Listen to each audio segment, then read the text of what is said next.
इस वीडियो में मैं लेके आ गया हूं आपके लिए complete environment setup of Flutter so that अगर आप अपनी फ्लटर की जर्नी किक स्टार्ट करना चाहते हैं और उसमें ऐप डेवलप करना चाहते हैं और डिफरेंट प्लेटफॉर्म से रन करना चाहते हैं, प्रोडक्ट्स को रिलीज करना चाहते हैं कम समय के अंदर, तो आपको सबसे पहले अपने लैपटॉप या पीसी के अंदर रिक्वायर्ड रहेगा फ्लटर कि कैसे फ्लटर को सेटअप करना है एंड सेटअप करने के बाद में कैसे उस आईडी जिसपे हम फ्लटर के एप्स डेवलप करेंगे उनको कैसे इंस्टॉल करना है, उनको भी कैसे फ्लटर डेवलपमेंट रेडी बनाना है। And complete environment setup means कि अगर आप विंडोज यूज कर रहे हैं तो विंडोज के लिए कंप्लीट सेटअप, अगर आप मैक ओएस यूज कर रहे हैं तो उसके लिए भी कंप्लीट सेटअप कि कैसे मैक ओएस के अंदर एंड विंडोज के अंदर आप इन दोनों ही एनवायरनमेंट के ऊपर फ्लटर डेवलपमेंट रेडी हो सकते हैं और एंड किक स्टार्ट कर सकते हैं अपनी डेवलपमेंट जर्नी को इन Flutter by building dream applications.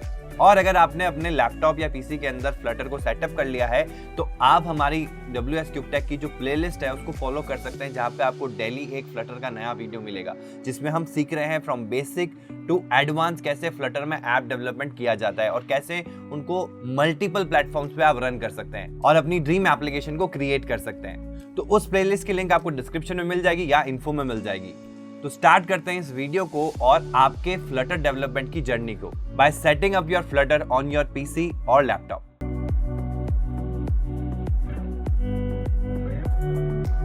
Hello friends, welcome to the Flutter series. देखो, फ्लटर में डेवलपमेंट करने से पहले हमको ये चीज पता होनी चाहिए कि फ्लटर होता क्या है, कहाँ यूज में आता है और कैसे उसको यूज करना है। तो कैसे यूज करना है ये तो हम पर्टिकुलर सीरीज में सीखने वाले हैं, लेकिन उसको सीखने से पहले हमको ये पता होना चाहिए कि फ्लटर क्या होता है और क्यों यूज में ले रहे हैं हम इसको, क्यों हम डेवलपमेंट कर रहे हैं फ्लटर के अंदर। तो आज वाला जो सेशन है वो हमारा इसके ऊपर ही बेस्ड है कि फ्लटर होता क्या है और उसके क्या बेनिफिट्स है अदर डेवलपिंग फील्ड से। तो स्टार्ट करते हैं। पहले हम देखते हैं कि आज का ओवरव्यू क्या रहने वाला है हमारे इस सेशन का। तो देखो, आज की क्लास में हम देखेंगे कि व्हाट इज फ्लटर, फ्लटर को जानेंगे, फ्लटर होता क्या है। देन हम देखेंगे व्हाई फ्लटर। सबसे इंपॉर्टेंट क्वेश्चन आता है कि पहले हमने जान लिया कि फ्लटर है क्या, लेकिन अब क्वेश्चन आता है कि फ्लटर क्यों फ्लटर को यूज करना चाहिए। तो हम देखेंगे कि फ्लटर क्या है और क्यों यूज करना है। उसके बाद में how it is better than it's counter parts, यानी कि जो मार्केट में और फ्लटर जैसे डेवलपिंग फील्ड्स हैं उनसे वो बेटर कैसे हैं। तभी तो ये हमारी जो सीरीज है वो इंपॉर्टेंट होने वाली है, क्योंकि जब आपको ये पता होगा कि बेटर कैसे है तभी तो आप इसका स्कोप जो है वो इन नियर फ्यूचर देख पाओगे कि क्यों हमको इस पर्टिकुलर फील्ड के अंदर डेवलपिंग करनी चाहिए या इस पर्टिकुलर फील्ड को एज अ हमारा करियर सेट करना चाहिए। और उसके बाद हम देखेंगे कि क्या बेनिफिट्स होते हैं फ्लटर के।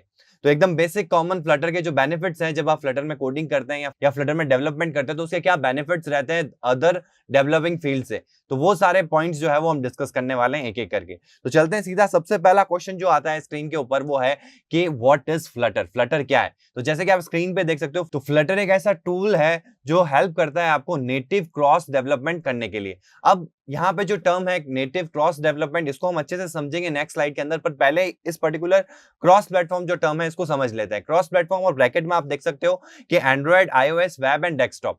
अब इन सारी चीजों का मतलब क्या है, क्रॉस प्लेटफॉर्म होता क्या है, इसको समझते हैं एक नॉर्मल एग्जांपल से। जैसे कि अभी हम मार्केट फील्ड में जाते हैं आईटी सेक्टर के अंदर, तो आपको जो भी डेवलपमेंट की फील्ड लगती है वो वही रखती है ना जिस पे ज्यादातर यूजर कनेक्टेड है। जैसे कि मैं क्यों डेवलपमेंट फील्ड में जा रहा हूँ, क्योंकि यूजर वहां पे कनेक्टेड है। जिस फील्ड से यूजर कनेक्टेड होंगे वहां पे अगर मैं सॉफ्टवेयर या एप्लीकेशन डेवलप करूंगा तो मेरे डेवलप किए गए एप्स या सॉफ्टवेयर के चलने के चांसेस बढ़ जाएंगे। तो अभी मार्केट में अगर हम देखें तो कौन सी ऐसी फील्ड्स है जहां पे यूजर सबसे ज्यादा कनेक्टेड है। तो अगर हम मोस्ट कॉमनली बात करें, मतलब ओवरव्यू की बात करें, तो आप देखोगे ओवरऑल या तो यूजर डेस्कटॉप से कनेक्टेड है या मोबाइल से कनेक्टेड है, और मोस्टली केसेस में दोनों से ही कनेक्टेड है। तो अगर वो डेस्कटॉप को यूज करता है तो डेस्कटॉप के अंदर क्या आएगा, डेस्कटॉप की एप्लीकेशन हो जाएगी। और वो क्या कर सकता है, एक डेस्कटॉप की एप्लीकेशन होती है ब्राउजर, उसको यूज करके जो वर्ल्ड वाइड वेब के ऊपर वेबसाइट्स है उनको भी एक्सेस करता है, ज्यादातर उनको भी यूज करता है अगर डेस्कटॉप का यूज कर रहा है। और अगर हम दूसरा देखें कि यूजर किससे कनेक्टेड है, एक मोबाइल प्लेटफॉर्म से कनेक्टेड है। मोबाइल के केस में क्या होंगे, दो कॉमनली यूज जो ऑपरेटिंग सिस्टम है, पहला होता है आपका एंड्रॉइड एंड दूसरा है आपका iOS। तो ये आप देखोगे कि बहुत सारे वर्ल्ड के अंदर जो स्मार्टफोन्स है उसमें ज्यादातर जो आपको ओएस देखने को मिलेगा वो एंड्रॉइड मिलेगा और उसके बाद में आपको iOS मिलेगा। और अगर हम इन चार्जेस को टारगेट कर लेते हैं तो चांसेस क्या है कि मेरी जो ऐप है या मेरी जो डेवलप्ड सॉफ्टवेयर है वो ज्यादा से ज्यादा यूजर तक पहुंच पाएंगे। तो अगर मैं इन चारों चीजों में डेवलप करता हूं तो, लेकिन प्रॉब्लम क्या आती है कि इन चारों चीजों में डेवलप करने के लिए इनकी चारों की अलग अलग लैंग्वेजेस होती है, उनको सीखना पड़ेगा, उनमें डेवलप करना पड़ेगा। बट नहीं, फ्लटर में ऐसा कुछ नहीं है। फ्लटर एक क्रॉस प्लेटफॉर्म है। दैट मींस आपको एक सिंगल कोड बेस डिजाइन करना होगा, यानी कि एक सिंगल कोड बेस में कोड करना पड़ेगा और वो जो कोड होगा आप इन किसी भी प्लेटफॉर्म के ऊपर एग्जीक्यूट करवा सकते हो। यानी कि ये मल्टी प्लेटफॉर्म है या प्लेटफॉर्म इंडिपेंडेंट है, कोई डिपेंडेंसी नहीं है। आप इस कोड को इन सारे प्लेटफॉर्म पे एग्जीक्यूट करवा सकते हो और चला सकते हो। तो ये क्रॉस प्लेटफॉर्म का सबसे इंपॉर्टेंट पॉइंट होता है कि आप एक जगह कोड लिखो और सब जगह उसको एग्जीक्यूट करो। तो इससे क्या होगा कि आप कोडिंग एक जगह करोगे और जितने भी रिलेवेंट प्लेटफॉर्म्स हैं उनके ऊपर अपनी ऐप या सॉफ्टवेयर को आप लॉन्च कर पाओगे और ज्यादा से ज्यादा यूजर तक अपनी ऐप या सॉफ्टवेयर को पहुंचा पाओगे और अपने डेवलपमेंट को ग्रो करवा पाओगे। तो आई गेस आपको एक बेसिक डेफिनेशन पता चल गई होगी फ्लटर की, फ्लटर होता क्या है। अब हम समझते हैं जो टर्म अभी हमने समझी, नेटिव क्रॉस प्लेटफॉर्म। अभी मैं आपको आगे वाली स्लाइड्स में ये भी बताऊंगा नेटिव क्या होता है, क्रॉस प्लेटफॉर्म्स क्या होता है, हाइब्रिड क्या होता है। पहले हम समझते हैं कि नेटिव क्रॉस प्लेटफॉर्म का मतलब क्या होता है, जो कि अभी हमने ब्रीफ में डिस्कस किया है। क्रॉस प्लेटफॉर्म कंप्यूटर प्रोडक्ट और a system is a product और system that can work across multiple types of platform और ऑपरेटिंग एनवायरमेंट, या फिर हम कह सकते हैं ऑपरेटिंग सिस्टम। तो जो चीज हमने डिस्कस करी कि क्रॉस प्लेटफॉर्म का मतलब क्या हो गया, आप एक ऐसा कोड को डेवलप कर रहे हो जो इन मल्टीपल प्लेटफॉर्म्स के ऊपर या ऑपरेटिंग एनवायरमेंट्स के ऊपर एग्जीक्यूट हो सके। इसीलिए क्रॉस प्लेटफॉर्म को मल्टी प्लेटफॉर्म और प्लेटफॉर्म इंडिपेंडेंट भी कहा जाता है। जैसे कि आप यहां देख सकते हो मल्टी प्लेटफॉर्म, नाम से समझ में आ रहा है मल्टीपल प्लेटफॉर्म्स पे एग्जीक्यूट हो रहा है, दैट मींस उसका टर्म पड़ गया मल्टी प्लेटफॉर्म। और प्लेटफॉर्म इंडिपेंडेंट है, दैट मींस कोई डिपेंडेंसी नहीं है प्लेटफॉर्म की। जैसे कि आप नॉर्मली केस में देखोगे कि प्लेटफॉर्म डिपेंडेंसी का मतलब क्या हो गया कि अगर इस प्लेटफॉर्म के ऊपर हमको कोई ऐप को लॉन्च करना है या सॉफ्टवेयर को डेवलप करना है, तो इसके रिगार्डिंग जो नेटिव, अभी हम समझेंगे नेटिव का मतलब भी क्या होता है, तो उसके रिगार्डिंग जो उसमें डेवलपमेंट के लिए लैंग्वेज जो यूज आती है उसको आपको सीखना पड़ेगा एंड देन उसके लिए आप ऐप डेवलप कर पाएंगे या सॉफ्टवेयर डेवलप कर पाएंगे। बट जहां बात करते हैं प्लेटफॉर्म इंडिपेंडेंसी की, दैट मींस वो जो टूल है वो प्लेटफॉर्म इंडिपेंडेंट है, यानी कि आपको उसकी जो नेटिव लैंग्वेज है उसको सीखने की जरूरत नहीं है। आप इस पर्टिकुलर लैंग्वेज जो एक कॉमन लैंग्वेज है उसको सीख के भी आप उसका एक कोड बेस जनरेट कर सकते हैं जो उन सारे प्लेटफॉर्म के ऊपर एग्जीक्यूट किया जा सकता है। तो आई गेस आपको नेटिव क्रॉस प्लेटफॉर्म का मतलब समझ में आ गया होगा जो हमने इस पर्टिकुलर डेफिनेशन में पढ़ा। अब इस डेफिनेशन को एक बार अच्छे से समझ लेते हैं। A tool that allows you to build native cross platform, Android, iOS, web, desktop, ये सारी चीजें हमने डिस्कस की है। एंड्रॉइड फोन्स होते हैं, आईओएस के फोन्स होते हैं और भी बहुत सारे ओएस के फोन्स होते हैं, लेकिन मार्केट में अगर आप देखोगे तो आपको एंड्रॉइड और आईओएस के ही सबसे ज्यादा आपको यूजर्स मिलेंगे। ठीक है, आप कलेक्टिवली भी देख सकते हो, आप अपने आसपास भी देखोगे तो सबसे ज्यादा जो यूजर्स होंगे वो आपको एंड्रॉइड और आईओएस के भी मिलेंगे। कोई भी जगह पे आप जाके एक मोमेंट को फ्रीज करो और जाके जितने भी यूजर है उनके पास जाके अगर आप देखोगे तो उनके फोन्स के अंदर जो ओएस चल रहा होगा वो 90 टू 95 एंड्रॉइड या फिर आईओएस का ही स्मार्टफोन होगा। फिर हम बात करते हैं वेब और डेस्कटॉप की। तो वेब को तो आप अपने फोन से भी एक्सेस कर सकते हैं, वेबसाइट को आप किसी से भी एक्सेस कर सकते हैं, जैसे कि आप लैपटॉप से भी एक्सेस कर सकते हैं, डेस्कटॉप से भी कर सकते हैं और आपके जो मोबाइल फोन हैं उनसे भी आप एक्सेस कर सकते हैं। फिर आता है आपका डेस्कटॉप। तो अगर हम डेस्कटॉप की बात करें तो जैसे आप एक डेस्कटॉप या लैपटॉप, पीसी की हम बात करें तो उनसे इंटरेक्ट करने के लिए आप जिन भी सॉफ्टवेयर को यूज करते हो वो कलेक्टिवली यहाँ पे डेस्कटॉप का टर्म दिया है। मतलब कि एंड्रॉइड, आईओएस, वेब, डेस्कटॉप का मतलब ये प्लेटफॉर्म्स है जिनके ऊपर हम ऐप या सॉफ्टवेयर डेवलप करेंगे। ठीक है, डेस्कटॉप की मैं बात करूं तो वो क्या हो जाता है, सॉफ्टवेयर हो जाता है, उसको हम सॉफ्टवेयर कहते हैं। वही अगर मैं मोबाइल प्लेटफॉर्म की बात करूं तो वो एप्लीकेशन कहलाती है। ठीक है, आप इनको को रिलेट कर सकते हो। एंड देन अगर वेब की बात करूं तो वहां होती है वेबसाइट, जो मोस्टली वर्ल्ड वाइड वेब पे जो यूआरएल्स चलती हैं वो सारी वेबसाइट को एक लिंक करती है जहां पे बैकएंड से डेटा फैच करके हम उस पर्टिकुलर वेबसाइट की यूआई में उस डेटा को दिखा रहे होते हैं।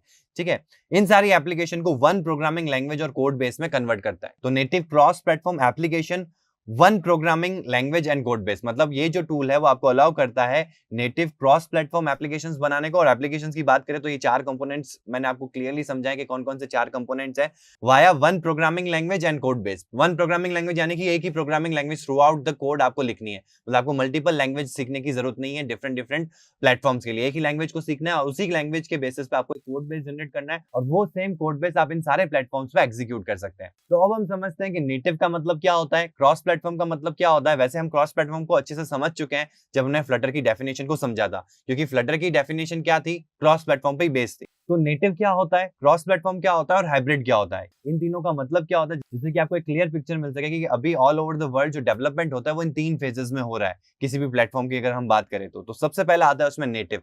नाम से समझ में आ रहा है नेटिव मतलब क्या हो गया, जैसे नेटिव प्लेस हम कहते हैं। अगर एकदम बेसिक एग्जांपल लेके मैं समझाऊं तो नेटिव प्लेस का मतलब क्या हो गया, जहां पे मेरा बर्थ हुआ, जहां पे मैं बोर्न हुआ, तो वो जो जगह होगी वो मेरे लिए नेटिव होगी। ठीक है, जो मेरे रिलेशंस वहां बनेंगे वो मेरे नेटिव रिलेशंस होंगे।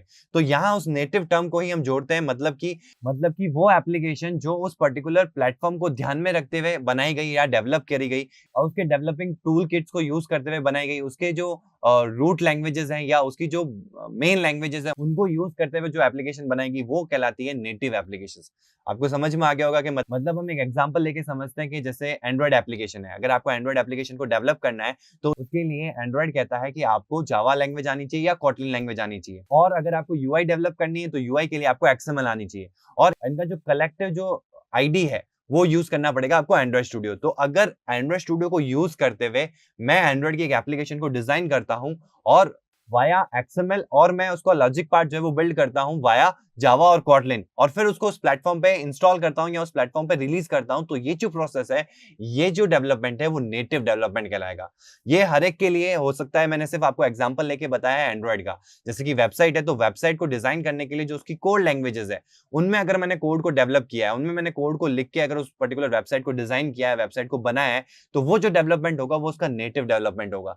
आप केवल वेबसाइट की बात नहीं कर सकते, हम जैसे डेस्कटॉप भी है, तो डेस्कटॉप के केस में जो उसकी कोड लैंग्वेजेस यूज में आती है उसके सॉफ्टवेयर्स को बनाने के लिए, जिससे यूजर इंटरेक्ट करता है इनपुट आउटपुट कम्युनिकेशन के लिए, तो वो उसका नेटिव डेवलपमेंट होगा। मतलब कि मैं एक ऐसा सॉफ्टवेयर बना रहा हूं जो एक पर्टिकुलर डेस्कटॉप पे चलेगा उनकी नेटिव लैंग्वेजेस को यूज करते हुए, यानी कि उनकी जो कोड लैंग्वेजेस है, उनकी जो मेन लैंग्वेजेस उनको यूज करते हुए, उनकी आईडीज को यूज करते हुए अगर मैं उसको डेवलप करता हूं, तो ये जो प्रोसेस है ये कहलाएगा नेटिव डेवलपमेंट प्रोसेस। अब हम बात करते हैं हाइब्रिड सॉल्यूशन की, यानी कि हाइब्रिड के नाम से समझ में आ रहा है ब्लेंड सॉल्यूशन, मतलब कि एक पर्टिकुलर प्लेटफॉर्म को ब्लेंड किया होगा दूसरे प्लेटफॉर्म के लिए, तो उसको हम कहते हैं हाइब्रिड सॉल्यूशन किसी भी चीज का। For example hybrid mostly cases में जो यूज में आता है डे टू डे लाइफ में, वो आता है आपकी जो वेब बेस्ड लैंग्वेजेस हैं उनको ब्लेंड किया गया है मोबाइल प्लेटफॉर्म पे चलाने के लिए, तो उस प्रोसेस को हम कहते हैं हाइब्रिड सॉल्यूशन या ब्लेंड सॉल्यूशन, या इस पर्टिकुलर डेवलपिंग प्रोसेस को हम बोलते हैं हाइब्रिड डेवलपमेंट।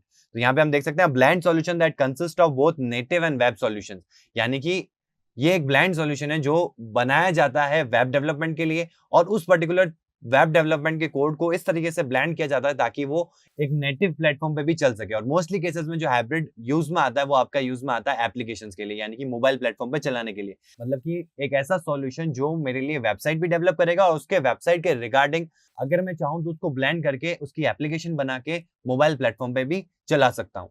तो ये जो सॉल्यूशन होता है ब्लेंड सॉल्यूशन, इसको हम कहते हैं hybrid development. Developers embed the code written with web development languages. ये बेसिकली आपकी जो वेब डेवलपमेंट लैंग्वेजेस होती हैं उनकी यूज से डेवलप किया जाता है, यानी कि HTML, CSS, जावास्क्रिप्ट इनको यूज करते हुए एक ऐसा कोड या एक ऐसा कोड बेस बनाया जाता है जो दोनों वेबसाइट के लिए भी चलेगा और उससे एक नेटिव ऐप भी डेवलप कर सकते हैं जो उसके नेटिव प्लेटफॉर्म पे चलेगी, यानी कि स्मार्टफोन्स के ऊपर, into a native app using plugins like Apache Cordova और आयोनिक्स कैपेसिटर। तो इसके बहुत ही बेसिक एग्जांपल्स आपको मिल जाएंगे, जैसे कि आयोनिक की एक वेबसाइट होती है जहां पे जाके आप अपना एक बना बनाया एप्लीकेशन डेवलप कर सकते हैं। यानी कि बना बनाया एप्लीकेशन डेवलपमेंट का मतलब क्या हो गया कि आपको कोई नेटिव ऐप डेवलप नहीं करनी, ना ही उसकी कोडिंग करनी है। आपको वहां पे डिजाइन्स मिलेगी, उनमें डिजाइन से आपको सिलेक्शन करना है और उनमें जैसी आपको डिजाइन चाहिए वैसा आपको डिजाइन सेलेक्ट करके आपको एक डिजाइन सेलेक्ट करनी कि मेरे को ऐसी ऐप चाहिए, और फिर जैसे आप बिल्ड करेंगे तो उसका एक वेब सॉल्यूशन भी बन जाएगा। और एग्जैक्टली हम देखें तो बैकग्राउंड में क्या हो रहा है, उसका एक वेबसाइट डेवलप हो रही है और वेबसाइट ऐसी डेवलप हो रही है जो ऐप के लिए भी ब्लेंडेड हो, यानी कि ऐप के अंदर भी वो चल सके।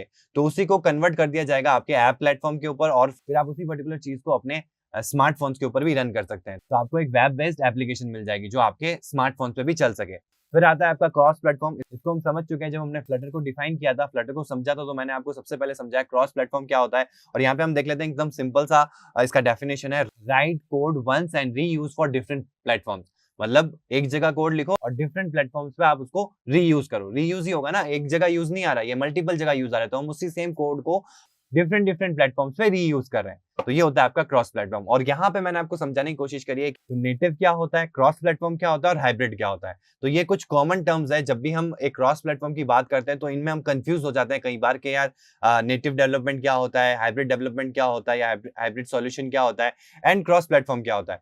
तो जब भी हम क्रॉस प्लेटफॉर्म टूल पे जा रहे हैं तो हमको इन पर्टिकुलर टर्म्स को समझना बहुत इंपॉर्टेंट था कि ये टर्म्स क्या होती है, ठीक है। और यहाँ पे कुछ एग्जांपल्स हैं, जैसे नेटिव के कौन कौन से हैं, क्रॉस प्लेटफॉर्म के कौन कौन से हैं और हाइब्रिड के कौन कौन से हैं। तो नेटिव के अंदर हम देखें तो आपको मैंने यहाँ पे सिंपल से 4 कुछ एग्जांपल दिए हैं, जिसमें आप देख सकते हो एंड्रॉइड स्टूडियो है, एक्सकोड है। तो आप देखोगे कि एंड्रॉइड अगर आपको डेवलप करना है नेटिवली तो आपको एंड्रॉइड स्टूडियो की जरूरत पड़ेगी, उसका पूरा प्रोसेस होता है। देन अगर आपको नेटिवली आईफोन के लिए ऐप डेवलप करनी है तो उसके लिए आपको एक्सकोड इंस्टॉल करना पड़ेगा, फिर आपको स्विफ्ट, ऑब्जेक्टिव सी इन लैंग्वेजेस को यूज करते हुए उनकी एप्लीकेशंस को बनाना पड़ेगा एंड उनके प्लेटफॉर्म पे लॉन्च करना पड़ेगा। फिर हम बात करते हैं इधर हाइब्रिड की, तो हाइब्रिड के अंदर आपको विजुअल स्टूडियो और नीचे की तरफ आपको मिल रहा है आयोनिक। तो ये दोनों प्लेटफॉर्म्स हैं और ये कुछ कॉमन प्लेटफॉर्म्स हैं जहां पे हाइब्रिड सॉल्यूशंस क्रिएट किए जा सकते हैं। फिर हम बात करते हैं क्रॉस प्लेटफॉर्म की, तो क्रॉस प्लेटफॉर्म में आपको देखने को मिल रहा है फ्लटर, जो इस पर्टिकुलर सीरीज में हम देखने वाले हैं कैसे आप फ्लटर के ऊपर ऐप डेवलप कर सकते हैं। और ऐसा ही एक और क्रॉस प्लेटफॉर्म और मल्टीपल क्रॉस प्लेटफॉर्म है, लेकिन एक एग्जांपल मैं ले रहा हूं जो मोस्ट पॉपुलर है वो आपका रिएक्ट नेटिव। ठीक है, तो क्रॉस प्लेटफॉर्म में आपको मिल जाएंगे Flutter and react native. Native में आपको मिल जाएंगे एंड्रॉइड ऐप डेवलपमेंट जो कि होता है एंड्रॉइड स्टूडियो के ऊपर, आईफोन के लिए एक्सकोड, एंड हाइब्रिड की अगर हम बात करें तो उसके लिए विजुअल स्टूडियो एंड आयोनिक। तो ये कुछ कॉमन एग्जांपल्स है जिससे आप रिलेट करके एक क्लियर पिक्चर बना सकते हैं कि नेटिव क्या होता है, क्रॉस प्लेटफॉर्म क्या होता है और हाइब्रिड क्या होता है। अब हम बात करते हैं कि फ्लटर कैसे अपने काउंटर पार्ट से बेटर है। अभी हमने देखा कि नेटिव डेवलपमेंट क्या होता है, क्रॉस प्लेटफॉर्म क्या होता है और हाइब्रिड क्या होता है, ये चीज तो हम समझ चुके हैं। अब हम आ जाते हैं क्रॉस प्लेटफॉर्म के अंदर ही। पहले हमने समझा कि फ्लटर क्या है, फिर हमने समझा कि इन टर्म्स का मतलब क्या होता है, और अब हम आ रहे हैं वापस क्रॉस प्लेटफॉर्म के अंदर। क्रॉस प्लेटफॉर्म में बहुत सारे आपको और अदर क्रॉस प्लेटफॉर्म मिल जाएंगे, तो फ्लटर को ही क्यों यूज करें, या फ्लटर कैसे उन सारे अदर जो काउंटर पार्ट्स हैं उनसे कैसे बेटर है। तो यहाँ मैंने एक सिंपल सा डायग्राम ड्रॉ किया जिससे कि आपको आइडिया हो सके कि फ्लटर क्यों बेटर है। तो यहाँ पे मैं आपको पहले डिजाइन समझा देता हूँ कि आपको लेफ्ट हैंड साइड में दिख रहा है, हम एक क्या कर रहे हैं, रेज बटन को ले रहे हैं। मतलब कि मैं यहाँ पे एक डेवलपमेंट प्रोसेस बताने वाला हूँ कि एक जब ये डेवलप किया जाता है मल्टीपल प्लेटफॉर्म का मतलब क्या हो गया कि एक कोड को हम मल्टीपल प्लेटफॉर्म से एग्जीक्यूट करेंगे। दैट मीन्स कि यही सेम कोड इस पे भी चलेगा, इस पे भी चलेगा, इस पे भी चलेगा, इस पे भी चलेगा। तो चलने के लिए क्या होगा, रन टाइम में कुछ ऐसे कंपोनेंट्स होंगे जो आपको रिक्वायर्ड होंगे मल्टी प्लेटफॉर्म को, कि ये जो कोड है ये इस पर्टिकुलर आईफोन पे अगर एग्जीक्यूट हो रहा है तो आईफोन के जो कंपोनेंट्स होते हैं जो इस पर्टिकुलर चीज को एग्जीक्यूट करने के लिए यूज में आते हैं उनको ये कॉल करेगा। वही सेम चीज अगर मैं एंड्रॉइड की बात करूं तो एंड्रॉइड पे अगर वो सेम कोड एग्जीक्यूट कर रहा है तो वो उसके कंपोनेंट्स को कॉल करेगा जो इस पर्टिकुलर चीज को एग्जीक्यूट करने के लिए काम में आता है। ठीक है, तो यहाँ पे मैंने एक कॉमन एग्जांपल लिया है रेज्ड बटन। रेज्ड बटन क्या होता है, एक ऐसा बटन जिसकी शैडो होती है। दूसरा बटन होता है जो फ्लैट बटन होता है जिसकी शैडो नहीं होती। तो ये कुछ कॉमन कंपोनेंट्स हैं जो आपको हर प्लेटफॉर्म पे देखने को मिल जाते हैं। मतलब एक बटन है जो रेज्ड है, मतलब जिसकी शैडो है, तो आप कोई टैप करोगे तो ऑब्वियसली वो 3D नहीं है, लेकिन आपको एक शैडो देखने को मिलता है जिससे कि आपको एक टैप इफेक्ट मिलता है बटन के ऊपर। तो वही मैंने यहाँ पे एग्जांपल लिया कि अगर रेज बटन अदर प्लेटफॉर्म्स पे होता है तो वो कैसे एग्जीक्यूट होता है। तो रेज बटन अगर अदर फ्रेमवर्क्स पे बनाया गया होता, अदर क्रॉस प्लेटफॉर्म टूल्स पे अगर हमने रेज बटन का कोड लिखा होता, तो जब वो एग्जीक्यूट हो रहा होता iOS एंड्रॉइड के ऊपर तो वो क्या करता, तो अदर फ्रेमवर्क्स क्या करेंगे, रेज बटन को अगर एग्जीक्यूट करवाना है, वहां पे दिखाना है, तो उसके लिए iOS के लिए वो UI बटन को कॉल करेंगे, UI बटन कंपोनेंट को कॉल करेंगे, और एंड्रॉइड के केस में वो विजेट डॉट बटन को कॉल करेंगे।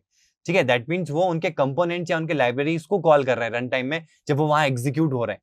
ठीक है, वही हम बात करते हैं फ्लटर की। तो फ्लटर में भी अगर सेम हम रेज बटन का कोड लिखते हैं तो जब वो फ्लटर का कोड जो है iOS पे और एंड्रॉइड पे एग्जीक्यूट होगा तो इसको कोई रिक्वायरमेंट नहीं रहती है नेटिव डेवलपमेंट की जो लाइब्रेरीज होती है या कंपोनेंट्स होती है। जैसे कि अगर iOS में चला रहे हैं तो iOS के जो कंपोनेंट्स हैं उनकी रिक्वायरमेंट नहीं होगी, और एंड्रॉइड के कंपोनेंट्स हैं तो उनकी रिक्वायरमेंट नहीं होगी। क्यों? क्योंकि इसका खुद का रेंडरिंग इंजन होता है जो क्या करता है, it directly controls every pixel which is drawn. तो ये खुद कंट्रोल करता है एक एक पिक्सल को जो ड्रॉ किया जाता है। तो मतलब अगर हम फ्लटर के थ्रू कोई भी ऐप को डेवलप कर रहे हैं या कोई भी सॉफ्टवेयर को डेवलप कर रहे हैं तो जो UI आपको देखने को मिलती है वो फ्लटर का कस्टम इंप्लीमेंटेशन है, यानी खुद के रेंडरिंग इंजन से उसने उसको रेंडर किया है। तो इससे क्या होता है, तो इससे प्लेटफॉर्म के जो नेटिव कंपोनेंट्स हैं उनकी डिपेंडेंसी कम होती है, प्लस हम हमारे कॉम्प्लेक्स से कॉम्प्लेक्स UI को अच्छे से डिजाइन कर सकते हैं फ्लटर के थ्रू।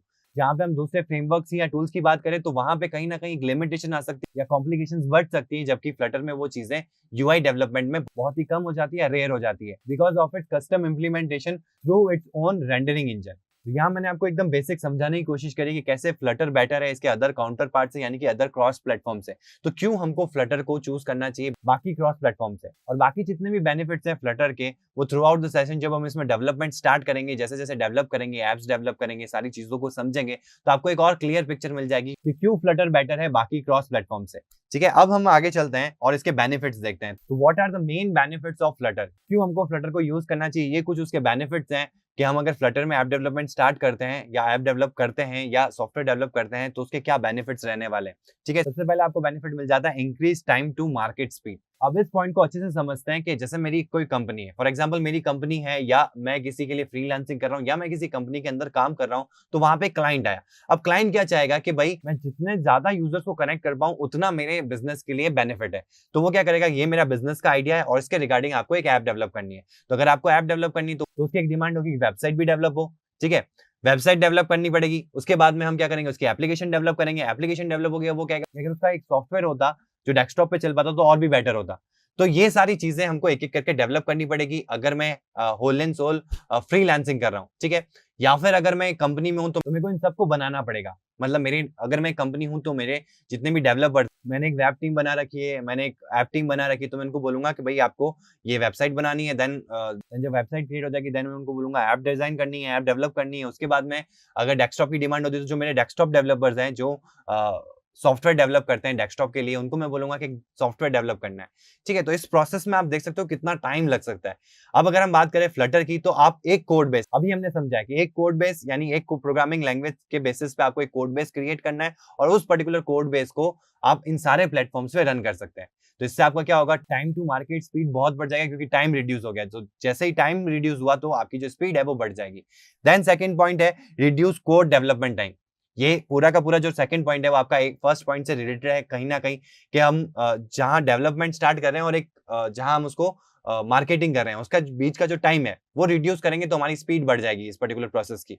और ये रिड्यूस कैसे होगा, जितना कम डेवलपमेंट होगा। अगर कम डेवलपमेंट का ये मतलब नहीं कि हम कम प्लेटफॉर्म को टारगेट कर रहे हैं, हम सारे प्लेटफॉर्म को टारगेट कर रहे हैं, लेकिन हमारा जो डेवलपमेंट का टाइम वो फिर भी कम हो गया। क्यों हो गया, क्योंकि मेरे को एक ही कोड बनाना पड़ रहा है, क्योंकि मेरे को एक ही कोड डिजाइन करना पड़ रहा है, डेवलप करना पड़ रहा है using only one programming language. फिर आता है तीसरा point, the potential ability to go beyond the app. मतलब केवल फ्लटर ऐप डेवलपमेंट नहीं है, मतलब कि आप केवल ऐप नहीं डेवलप कर रहे हो, आप इससे मोबाइल को तो टारगेट कर ही रहे हो, मोबाइल पे डेवलप कर ही रहे हो, एंड्रॉइड को टारगेट कर रहे हो, आईफोन को टारगेट कर रहे हो, साथ ही साथ आप डेस्कटॉप को भी टारगेट कर रहे हो। यानी कि आप डेस्कटॉप की एप्लीकेशन को भी डिजाइन कर सकते हो, डेवलप कर सकते हो, सॉफ्टवेयर को डेवलप कर सकते हो एंड वेबसाइट को भी डेवलप कर सकते हो, मतलब सेम कोड बेस से। देन आता है fourth point, same UI and business logic in all platforms. कई बार आपने ऐसा देखा होगा कि जैसे फॉर एग्जांपल कोई भी कंपनी अगर किसी भी चीज को अप्रोच करती है तो पहले उसको एक फील्ड में एग्जीक्यूट करती है। जैसे कि मैंने इस पर्टिकुलर ऐप में डेवलप किया, ठीक है, मैंने एक ऐप डेवलप कर दिया और उसको देखा कि क्या प्रोसेस रहता है, ठीक है, किस तरह से ऐप जो है वो रोल होता है मार्केट के ऊपर और कैसे यूजर इंटरेक्ट होता है, ठीक है। देन उसमें कुछ प्रॉब्लम्स आई होगी तो आप क्या करेंगे, जो अपना जो नेक्स्ट प्लेटफॉर्म में उस पर्टिकुलर आइडिया को प्लेस करेंगे तो उस पर्टिकुलर प्लेटफॉर्म में वो सारी चीजें जो है वो आप रिन्यू करके या वो चीजों को हटा के आप उसको ले जाएंगे, मतलब एक डिफरेंट कॉन्सेप्ट के बेसिस पे वो उस प्लेटफॉर्म पे आप लॉन्च करेंगे। और ऐसा करते करते आप जितने भी प्लेटफॉर्म्स पे जाएंगे तो आपका जो ऐप का आइडिया है वो चेंज होता रहेगा। मतलब अगर हम देखें जब फर्स्टली हमने ऐप डेवलप किया तो उसका आइडिया बेसिक ये था, देन जब हम वेबसाइट पे गए तो उसमें कुछ चेंजेस आ गए, देन हम जब डेस्कटॉप पे गए तो कुछ और चेंजेस आ गए। तो इस तरह से कॉन्सेप्ट में डिफरेंस आ गया जैसे ही प्लेटफॉर्म चेंज हुआ। जबकि अगर हम फ्लटर की बात करें तो same UI business logic in all platform, एक साथ ही आप सेम लॉजिक से सेम यूआई प्रोसेस आप सारे प्लेटफॉर्म पे लॉन्च कर सकते हैं। उसके बाद में आता है custom animated UI of any complexity available. इसका मतलब क्या है, जो फ्लटर का खुद का रेंडरिंग इंजन है तो इससे आप कॉम्प्लेक्स टू कॉम्प्लेक्स यूआई जो है वो अच्छे से डिजाइन कर पाएंगे विद वेरी मच ईज। मतलब बहुत ही easily complex to complex design जो है वो डेवलप कर पाएंगे, जो कि आप एक नेटिव डेवलपमेंट में अगर जाते तो बहुत ज्यादा टाइम लग सकता था। क्योंकि इसका खुद का रेंडरिंग इंजन है तो आप यूआई वाइज आपको बहुत सारे ऑप्शंस मिल जाएंगे फ्लटर के अंदर, जिससे कि आप अपनी यूआई को एक अच्छे लेवल पे ले जा सके। कस्टम एनिमेशंस मिल जाएंगे, कई तरह के आपको एनिमेशंस फ्लटर में आपको बाय डिफॉल्ट मिल जाएंगे, प्लस आप उनको कस्टमाइज भी कर सकते हैं। तो इससे आपकी ऐप का ओवरऑल जो परफॉर्मेंस है वो और इंक्रीज हो जाएगा, ओवरऑल परफॉर्मेंस और अच्छा हो जाएगा। और एक जो फर्स्ट इंपैक्ट होता है किसी भी चीज के अंदर वो उसकी यूआई से होता है। जैसे कि मैं कोई भी सॉफ्टवेयर की बात करूँ या ऐप की बात करूँ और जिसको मैं बैकग्राउंड कोई भी नॉलेज नहीं है, मैं सिर्फ उसको देख रहा हूँ, तो फर्स्टली मैं उसके स्क्रीनशॉट्स देखता हूँ, उसकी यूआई को फील करता हूँ। अगर यूआई सूदिंग लगती है या बेस्ट लगती है, अच्छी लगती है, तब मैं उस पर्टिकुलर सॉफ्टवेयर से स्टक रहता हूँ। फिर बात आती है यूएक्स की, कि अगर अब यूएक्स अच्छा होगा तो मैं उस पर्टिकुलर सॉफ्टवेयर से या उस पर्टिकुलर ऐप से स्टक रहूंगा। लेकिन जो फर्स्ट इंप्रेशन रहता है आपका किसी भी सॉफ्टवेयर या एप्लीकेशन से, वो यूजर का किससे रहता है, यूजर इंटरफेस है यानी कि यूआई से। फिर हम बात करते हैं 6 पॉइंट की, similar to native app performance. जो इसका परफॉर्मेंस रहता है इस पर्टिकुलर क्रॉस प्लेटफॉर्म के अंदर, वो जो परफॉर्मेंस है वो नेटिव जैसा रहता है। आपको ऐसा नहीं लगेगा क्रॉस प्लेटफॉर्म है तो कहीं लिमिटेशंस है या कुछ लैग्स है, आपको ऐसा ही लगेगा जैसे कि ये नेटिव ही डेवलप किया गया है। मतलब जो भी हमने एक फ्लटर की एप्लीकेशन बनाई है वो अगर एंड्रॉइड में चल रही है, आईफोन में चल रही है, वेबसाइट पे चल रही है या डेस्कटॉप पे चल रही है, तो वो ऐसा ही लगेगा एक एंड यूजर को कि ये इसकी एक नेटिव एप्लीकेशन ही है। उसको ये फील नहीं होगा कि नॉर्मल जो एप्स चलती है, नॉर्मल सॉफ्टवेयर चलते हैं उससे लैग करता है या उससे स्लो है। तो इनसे डेवलप्ड जो एप्लीकेशंस हैं वो आपकी एकदम नेटिव जैसा ही परफॉर्म करेगी। मतलब आप इनमें डिफरेंस नहीं कर पाएंगे कि ये जो सॉफ्टवेयर है या एप्लीकेशन है वो नेटिवली डेवलप्ड है और ये जो सॉफ्टवेयर है या एप्लीकेशन है ये क्रॉस प्लेटफॉर्म के थ्रू डेवलप की गई है। ये आप डिफरेंस नहीं कर पाएंगे एज एन एंड यूजर। अगर आप डेवलपर है तो आपको पता ही है कि आपने इसको डेवलप किया क्रॉस प्लेटफॉर्म को यूज करते हुए और इसको डेवलप किया आपने नेटिव डेवलपमेंट को यूज करते हुए। फिर आता है ओन रेंडरिंग इंजन, जो कि मैं आपको बता चुका हूँ कि खुद का रेंडरिंग इंजन है, तो इससे कहीं ज्यादा यूआई में जो लैग्स आते हैं वो रिजॉल्व हो जाते हैं। जब भी हम क्रॉस प्लेटफॉर्म की बात करते हैं तो मोस्टली केसेस में जो बाकी क्रॉस प्लेटफॉर्म है वो कहाँ मात खा जाते हैं, वो उनका रेंडरिंग इंजन नहीं है। वो जब उस पर्टिकुलर प्लेटफॉर्म पे रन होता है तो उस पर्टिकुलर प्रोसेस में कई कई बार लैगिंग शुरू हो जाती है जब उसको वो कंपोनेंट डिजाइन करना होता है रन टाइम। क्योंकि इसका खुद का रेंडरिंग इंजन है तो ये जो लैगिंग वाला फेज है ये आपको देखने को नहीं मिलेगा और इससे जो आपकी ऐप की जो परफॉर्मेंस है और बेटर हो जाती है।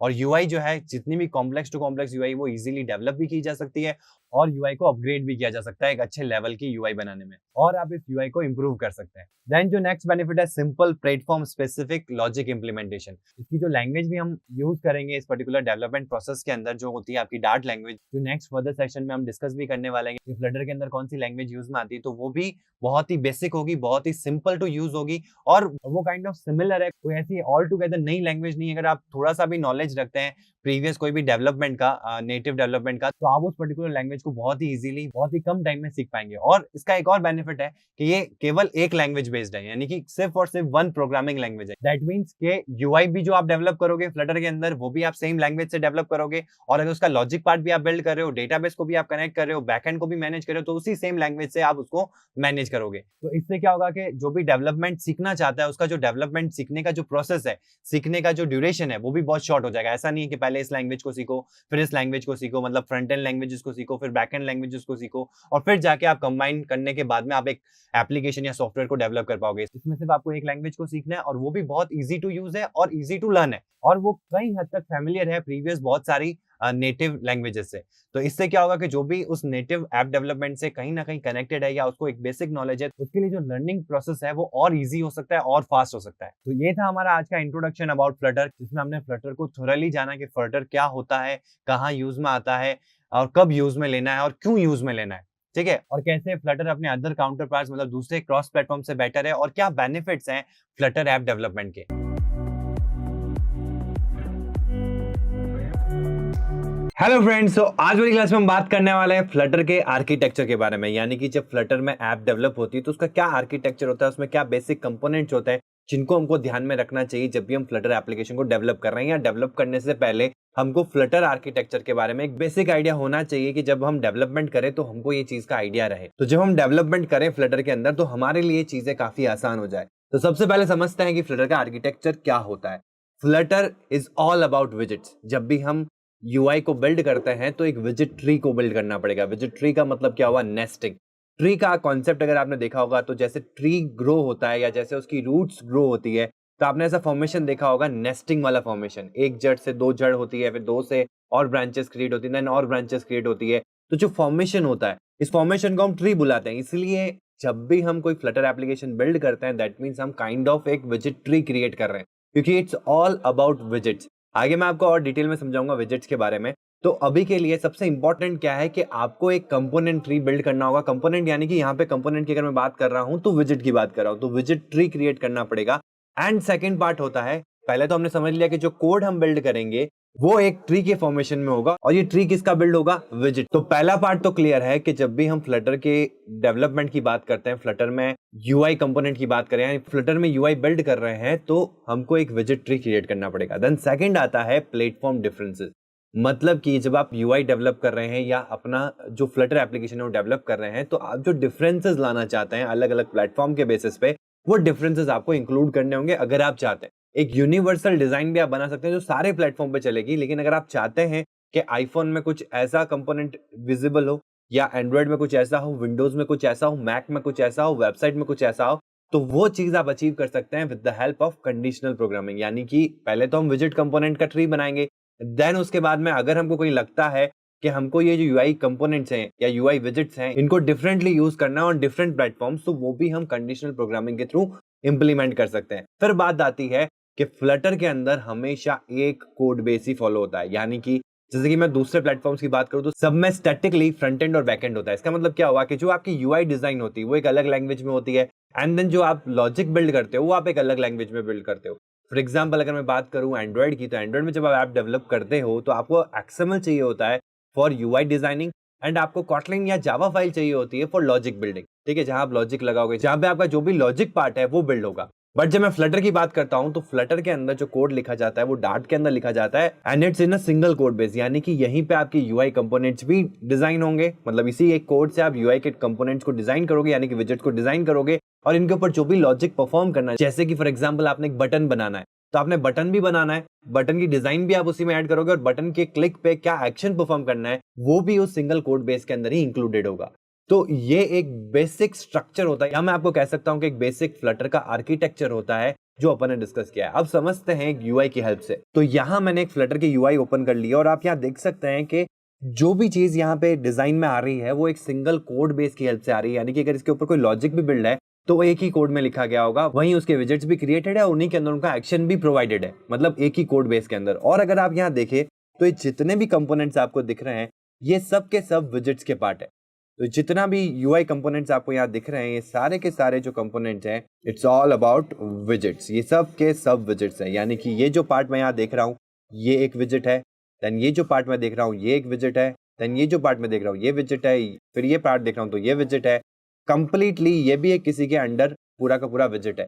यानी कि अगर मैं बात करूं तो यहाँ पे हो रहा है एक विजेट के अंदर मल्टीपल कंपोनेंट्स हैं जिसके थ्रू डिजाइन को बनाया गया है। मतलब यहाँ पे नेस्टिंग हो रही है, मतलब एक विजेट के अंदर मल्टीपल विजेट हो सकते हैं, और उसी मल्टीपल विजेट के अंदर हर एक के अंदर और विजेट्स भी हो सकते हैं। तो ये जो मैं आपको स्टार्टिंग में कह रहा था विजेट ट्री, ये वही विजेट ट्री है यहाँ पे। तो एवरीथिंग इज विजेट, यानी कि ये जो कंपोनेंट आपको यहाँ दिख रहा है ये भी एक विजेट है, देन ये कंपोनेंट यहाँ दिख रहा है ये भी एक विजेट है, ये कंपोनेंट यहाँ दिख रहा है ये भी एक विजेट है, और ये कंपोनेंट दिख रहा है ये भी एक विजेट है।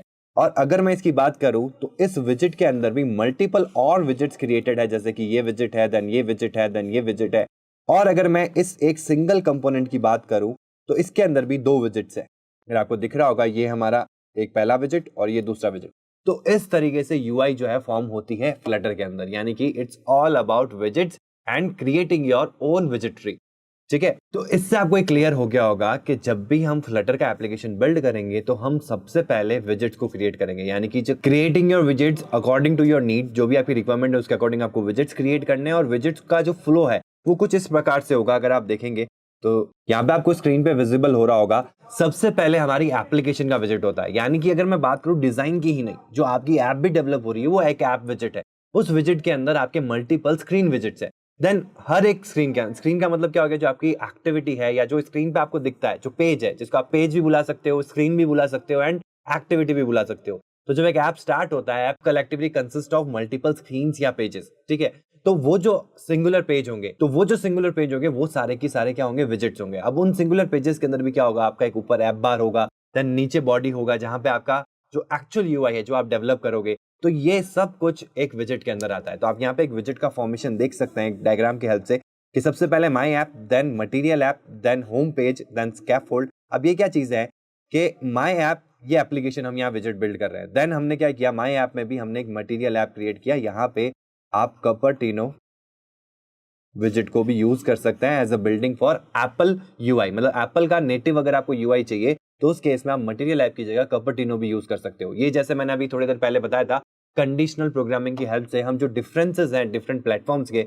उनको भी अचीव कर सकते हैं। तो वहां मैं मटेरियल की जगह कपर्टिनो ऐप भी यूज कर सकता हूं। उसके बाद में आता है होम पेज। होम पेज मतलब यहाँ पे मल्टीपल मेरी और स्क्रीन भी हो सकती है। तो एक ऐप के अंदर मल्टीपल आप स्क्रीन बना सकते हो। ठीक है, और हर स्क्रीन के अंदर आपको क्या मिलेगा, यहाँ पे हमको एक डिजाइन करना है, हमारी यूआई को डिजाइन करना है। तो यहाँ पे आपको दिख रहा होगा स्कैफोल्ड। अब स्कैफोल्ड हमको एक ऐसी यूआई पैटर्न देता है, या फिर कह सकते हैं कि एक ऐसा विजेट है जहां पे हम हमारी जो यूआई पैटर्न होता है किसी भी प्लेटफॉर्म पे डेवलप करने के लिए, जैसे कि ऊपर बार आना, देन बॉटम नेविगेशन ड्रॉ, जितने भी कंपोनेंट्स होते हैं हमारी एक्टिविटी के अंदर या एक स्क्रीन के अंदर, वो सारे कंपोनेंट्स आपको स्कैफोल्ड से मिलते हैं। और यही सेम विजेट्स आपको कपर्टिनो के विजेट में भी मिल जाएंगे। मतलब कि जो आप iOS ओरिएंटेड अगर कोई बना रहे हैं, iOS की यूआई लेके बना रहे हैं, फॉर एग्जाम्पल मैं आपको एक थॉट प्रोसेस क्लियर कर देता हूँ। आपको यहाँ पे कंफ्यूजन क्रिएट हो सकता है कि एंड्रॉइड के लिए अलग बनानी है, iOS के लिए अलग बनानी है, विंडोज के लिए अलग बनानी, नहीं, ऐसा कुछ नहीं करना है। आप जब एक फ्लटर ऐप को डेवलप करते हैं, बिल्ड करते हैं और डिप्लॉय करते हैं हर प्लेटफॉर्म के ऊपर, तो एक यूनिवर्सल डिजाइन होती है जो सारे प्लेटफॉर्म पे चल सकती है। अब इसका मतलब क्या हुआ, Flutter supports native UI, but UI के केस में क्या होता है कि एक यूनिवर्सल यूआई जो है वो डिजाइन करता है जो सारे प्लेटफॉर्म पे चल सकती है। अब इसमें हमको क्यों नेटिव कंपोनेंट्स की रिक्वायरमेंट है, क्यों जरूरत पड़ती है, उसका रीजन ये है कि जब आप ऐप डेवलप करते हैं और एंड्रॉइड पे चलाएंगे, आईफोन पे चलाएंगे, विंडोज पे चलाएंगे, तो एक यूनिवर्सल डिजाइन आएगी। अब मेरे को चाहिए कि जैसे एंड्रॉइड की जो यूआई होती है, जैसे उसमें बैक बटन होता है या उसमें जो भी कंपोनेंट्स उसकी तरह यूज में आते हैं, एंड्रॉइड में अलग तरीके से दिखता है, विंडोज में अलग तरीके से दिखता है, तो वो जो नेटिव यूआई आपको चाहिए जो सारे अलग अलग प्लेटफॉर्म्स की होती है, वो आप एक कंडीशनल प्रोग्रामिंग के थ्रू भी अचीव कर सकते हैं। और अगर आपको ऐसा नहीं चाहिए, आप एक ऐसा सिंपल प्रोडक्ट बनाना चाहते हो जो सारे प्लेटफॉर्म पे चले, आप कोई भी कंडीशनल प्रोग्रामिंग नहीं लगाना चाहते हैं, तब भी आपका ऐप डेवलप होगा और सारे प्लेटफॉर्म पे चलेगा। ठीक है, बस उसमें क्या होगा, एक यूनिवर्सल डिजाइन होगी, मतलब एक स्पेसिफिक प्लेटफॉर्म ओरिएंटेड डिजाइन नहीं होगी, वो एक यूनिवर्सल डिजाइन होगी जो सारे प्लेटफॉर्म पे चलेगी। और कई बार ऐसी रिक्वायरमेंट आई कि जैसे मेरे को एंड्रॉइड के अंदर इस तरीके से दिखाना है, लेकिन यही सेम डिजाइन का जो विजेट है मेरे को आईफोन में अलग दिखाना है, तो उस केस में हम ये कंडीशनल प्रोग्रामिंग को यूज करेंगे एंड देन हम डिसाइड करेंगे भाई कौन सा ओएस पे ये रन हो रहा है। अगर ये एंड्रॉइड पे रन हो रहा है तो ये वाला विजेट लो, और अगर ये आईफोन पे रन हो रहा है तो ये वाला विजेट लो, अगर ये इस प्लेटफॉर्म पे रन हो रहा है तो ये वाला विजेट लो। तो इसके लिए मल्टीपल सपोर्ट मिल जाता है आपको फ्लटर में, सो दैट आप उनकी नेटिव यूआई को भी अचीव कर सकते हैं। फिर हम बात करते हैं, आप ये सारा जो प्रोसेस देख रहे हो ना, ये सब का सब एक ट्री फॉर्मेशन है। अगर आप देखोगे तो हर एक जो कंपोनेंट है वो किसी का चाइल्ड क्रिएट हो रहा है यहाँ पे, और अगर आप देखोगे तो ये सारे क्या है, विजेट्स है।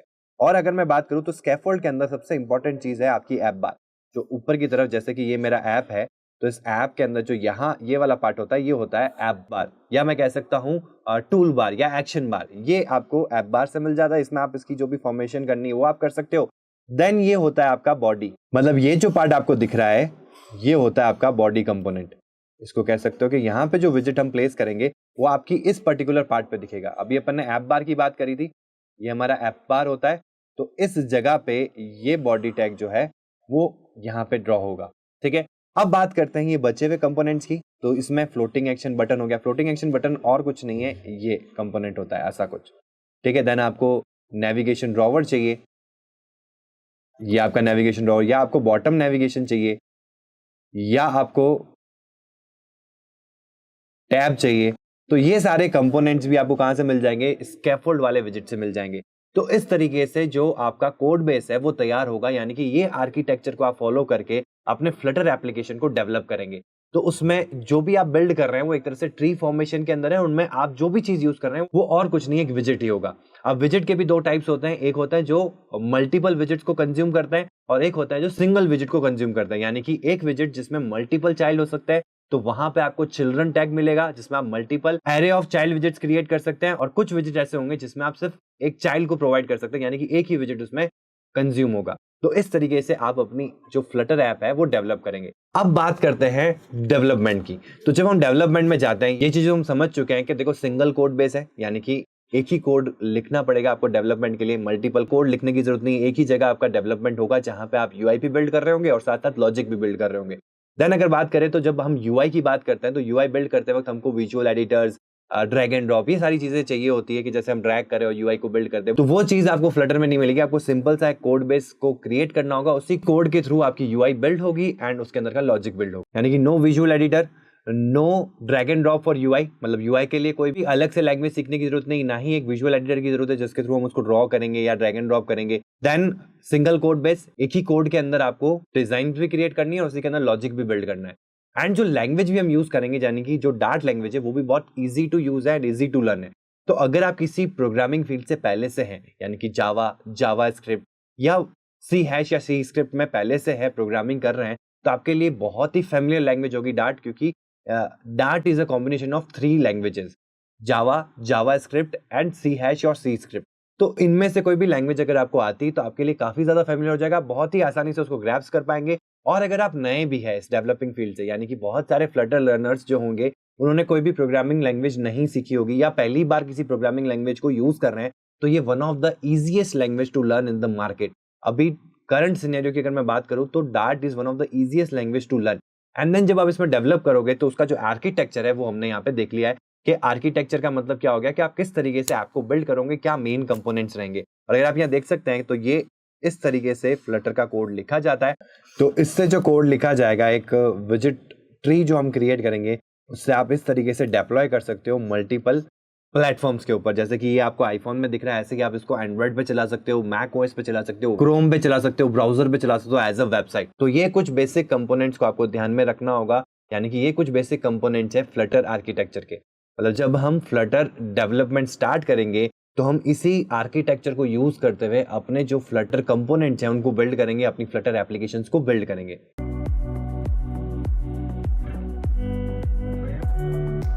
हेलो फ्रेंड्स, तो आज वाली क्लास में हम देखने वाले हैं कि कैसे हमको फ्लटर को सेटअप करना है हमारे विंडोज लैपटॉप या पीसी के अंदर। अगर आपके पास में विंडोज लैपटॉप है या पीसी है जिसके ऊपर आप फ्लटर डेवलपमेंट स्टार्ट करना चाहते हैं, तो उसको स्टार्ट करने के लिए यानी कि फ्लटर फ्रेमवर्क के अंदर डार्ट के अंदर कोड लिख के उसको एक एंड्रॉइड स्मार्टफोन के ऊपर या आईफोन के ऊपर या वेब के ऊपर चलाने के लिए आपको जो भी रिक्वायर्ड सेटअप करना चाहिए वो किस तरीके से विंडो में एग्जीक्यूट करते हैं। तो अगर आपके पास में विंडोज लैपटॉप या पीसी है तो आपको किस तरीके से किन स्टेप्स को फॉलो करके अपने लैपटॉप या पीसी के अंदर फ्लटर को इंस्टॉल कर लेना है, तो किस तरीके से हम उसको सेटअप करेंगे एंड देन क्या आगे का प्रोसीजर रहेगा जिससे कि आप अपने लैपटॉप या पीसी के ऊपर ready to go development mode में आ जाएंगे फ्लटर के अंदर। तो स्टार्ट करते हैं हमारा इंस्टॉलेशन प्रोसेस फ्लटर का विंडोज के ऊपर। तो सबसे पहले तो आपको कोई भी एक ब्राउजर ओपन कर लेना है, क्योंकि देखो आपको सबसे पहला और सबसे इंपॉर्टेंट चीज चाहिएगा वो है फ्लटर एसडीके।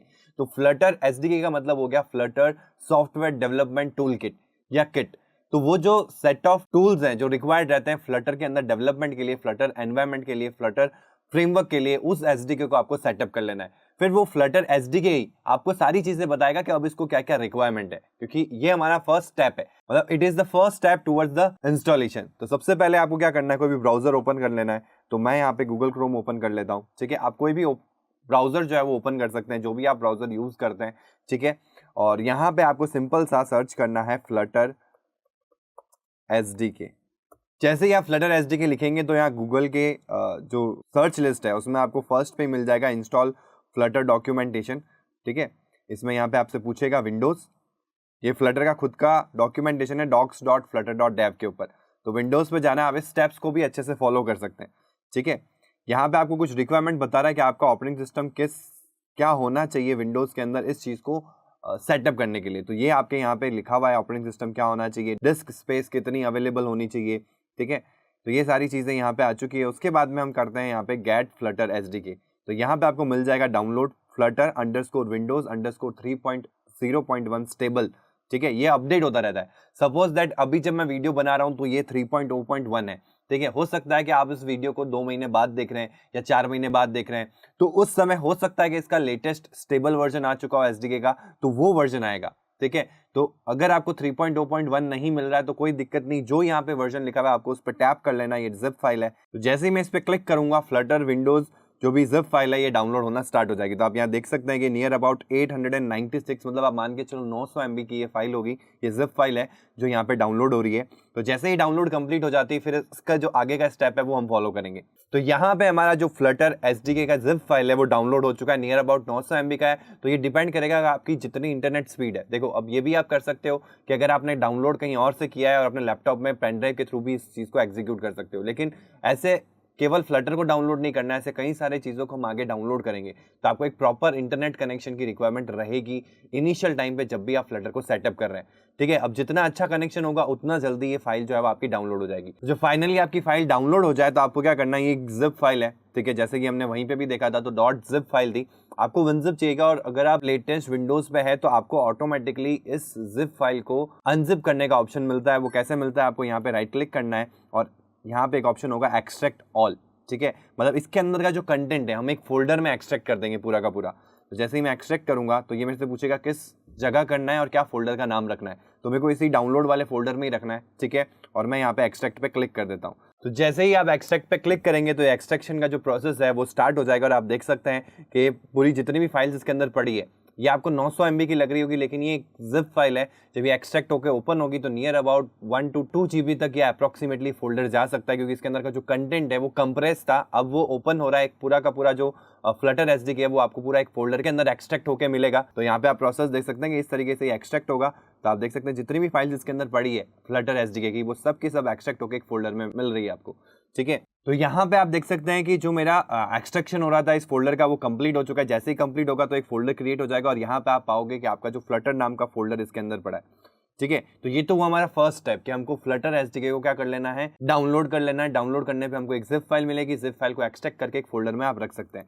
ठीक है, ये फोल्डर आपके पास में आ चुका है और अब आपको क्या करना है, कमांड प्रोम ओपन करना है। तो हम जाते हैं कमांड प्रोम के अंदर। तो यहाँ मैंने विंडोज़ में जाना है और सिंपल सा लिखना है कमांड प्रोम। राइट क्लिक करके भी आप जा सकते हो। तो ये कमांड प्रोम आ चुका है। अब हमको क्या करना है, मैं थोड़ा जूम इन कर देता हूँ और यहाँ पे मैं लिखता हूँ फ्लटर। जैसे ही मैं फ्लटर लिख रहा हूं तो कह रहा है Flutter is not a recognized as an internal और एक्सटर्नल कमांड, ऑपरेबल प्रोग्राम और बैच फाइल। तो यहाँ पे इनमें से कोई भी चीज़ नहीं है, तो ये इसको रिकॉग्नाइज नहीं कर पा रहा है, और जो कि सही बात है। कमांड प्रॉम्प्ट तब तक रिकॉग्नाइज नहीं करता जब तक आप इसका एनवायरमेंट वेरिएबल सेट नहीं करते। तो मैंने फ्लटर एसडीके को डाउनलोड तो कर लिया, उसको एक्सट्रैक्ट भी कर लिया है, लेकिन अब नेक्स्ट स्टेप क्या है कि उसकी जो बिन फाइल का जो लोकेशन है वो मेरे को अपने एनवायरमेंट वेरिएबल में सेट करना होगा। तभी मैं फ्लटर के ऊपर जो भी कमांड है वो एग्जीक्यूट करवा पाऊंगा कमांड प्रॉम्प्ट के थ्रू। ठीक है, तो अब चलते हैं हमारे नेक्स्ट पार्ट के ऊपर। हमको जाना है हमारे सी ड्राइव के अंदर। तो यहाँ पे सी ड्राइव मतलब कि जो आपके जहाँ पे भी ड्राइव्स होते हैं, तो दिस पीसी में आ जाना, यहाँ पे राइट क्लिक करना है। यहाँ पे आपको प्रॉपर्टीज मिलती है। ठीक है, तो यहाँ पे एडवांस में जाओगे तो यहाँ एक प्रॉपर्टीज आएगी। अगर विंडोज 11 है तो इस तरीके से आएगी, और विंडोज 10 है तो आपको डायरेक्ट ही प्रॉपर्टीज में मिल जाएगी। वहीं पे एक ऑप्शन होता है advance system settings, left top corner में आपको सेटिंग मिलेगी और यहाँ पे इस जगह पे मिलेगी एडवांस सिस्टम सेटिंग्स। इस पर क्लिक कर लेना है। इस पर जैसे क्लिक करोगे तो ये सेम ही है। विंडोज 10 में भी कुछ ऐसा ही दिखेगा, विंडोज 11 में भी कुछ ऐसा ही दिखेगा। आपको यहाँ पे एनवायरमेंट वेरिएबल्स दिख रहा होगा, इस पर सिंपल से आपको क्या करना है, क्लिक करना है। जैसे ही आप क्लिक करोगे तो यहाँ देखो आपको एक यूजर वेरिएबल्स मिलते हैं और एक सिस्टम वेरिएबल्स मिलता है। तो हम अपडेट करने वाले हैं यूजर वेरिएबल्स में। तो आपको क्या करना है, देखो यहाँ पे आपको पाथ मिल रहा है। अगर यहाँ पे आपको पाथ दिख जाता है दैट मीन्स तो आप यहाँ पे डायरेक्टली इसमें अपेंड करना है आपको सेमी कॉलन के साथ में। और अगर पाथ नहीं मिलता है तो आपको क्या करना है, न्यू पे जाना है और यहाँ पे PATH ऐसे लिखना है और यहाँ पे आपका जो एसडीके का पाथ है, फ्लटर एसडीके का, वो यहाँ पे मेंशन करना है। ठीक है, अभी हम पाथ पे भी जाएंगे। अभी हम उस पाथ पे जाएंगे जो पाथ को अपन यहाँ पे एनवायरमेंट वेरिएबल में सेटअप करने वाले हैं, सो दैट मैं फ्लटर के कमांड जो है कमांड प्रॉम्प्ट से एग्जीक्यूट कर सकूँ।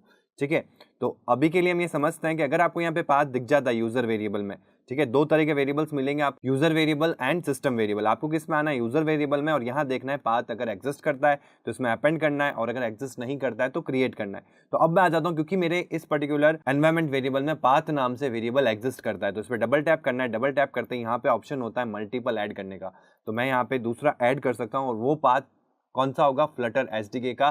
फ्लटर के अंदर एक बिन फोल्डर होता है, उसका पाथ आपको यहाँ पे सेट करना है। ठीक है, तो अब वो पाथ कैसे लाना है उसके लिए चलते हैं वापस फ्लटर एसडीके के अंदर। तो डाउनलोड्स में आ जाते हैं और ये रहा हमारा फ्लटर एसडीके। फ्लटर के अंदर ये हमारा बिन फोल्डर है। तो जैसे ही आप बिन फोल्डर में आ जाते हो तो ऊपर जस्ट यहाँ टैप कर देना, तो ये हो गया आपका पाथ। इसको कर लेना Ctrl+C, तो ये कॉपी हो जाएगा। फिर वापस आ जाते हैं हमारे सिस्टम सेटिंग्स के अंदर। यहाँ पे इस जगह पे इसको कर दो ऐड करने के बाद में ओके कर देना। ओके करने के बाद में एक और ओके आएगा जो कि आपका एनवायरमेंट वेरिएबल्स का है, इसको भी ओके कर देना। देन यहाँ पे आएगा सिस्टम प्रॉपर्टीज, इसको ओके कर देना। ठीक है, ये होने के बाद में अब हम वापस चलाएंगे कमांड प्रॉम्प्ट। जैसे मैं कमांड प्रॉम्प्ट ओपन करता हूँ, थोड़ा सा मैं इसको जूम कर देता हूँ। ठीक है, और अब यहाँ लिखते हैं फ्लटर, और जैसे ही मैं एंटर करता हूँ तो अब ये देखो एक पॉज आ गया और ये जितने भी फ्लटर के कमांड्स हैं उसने मेरे को बता दी। इसका मतलब क्या हुआ, हमारा कमांड प्रॉम्प्ट अब रिकॉग्नाइज कर रहा है फ्लटर को एज अ कमांड, और यहाँ पे मैं जितने भी ये कमांड्स दिख रहे हैं आपको, ये फ्लटर के एसडीके के ऊपर आप अप्लाई कर सकते हैं।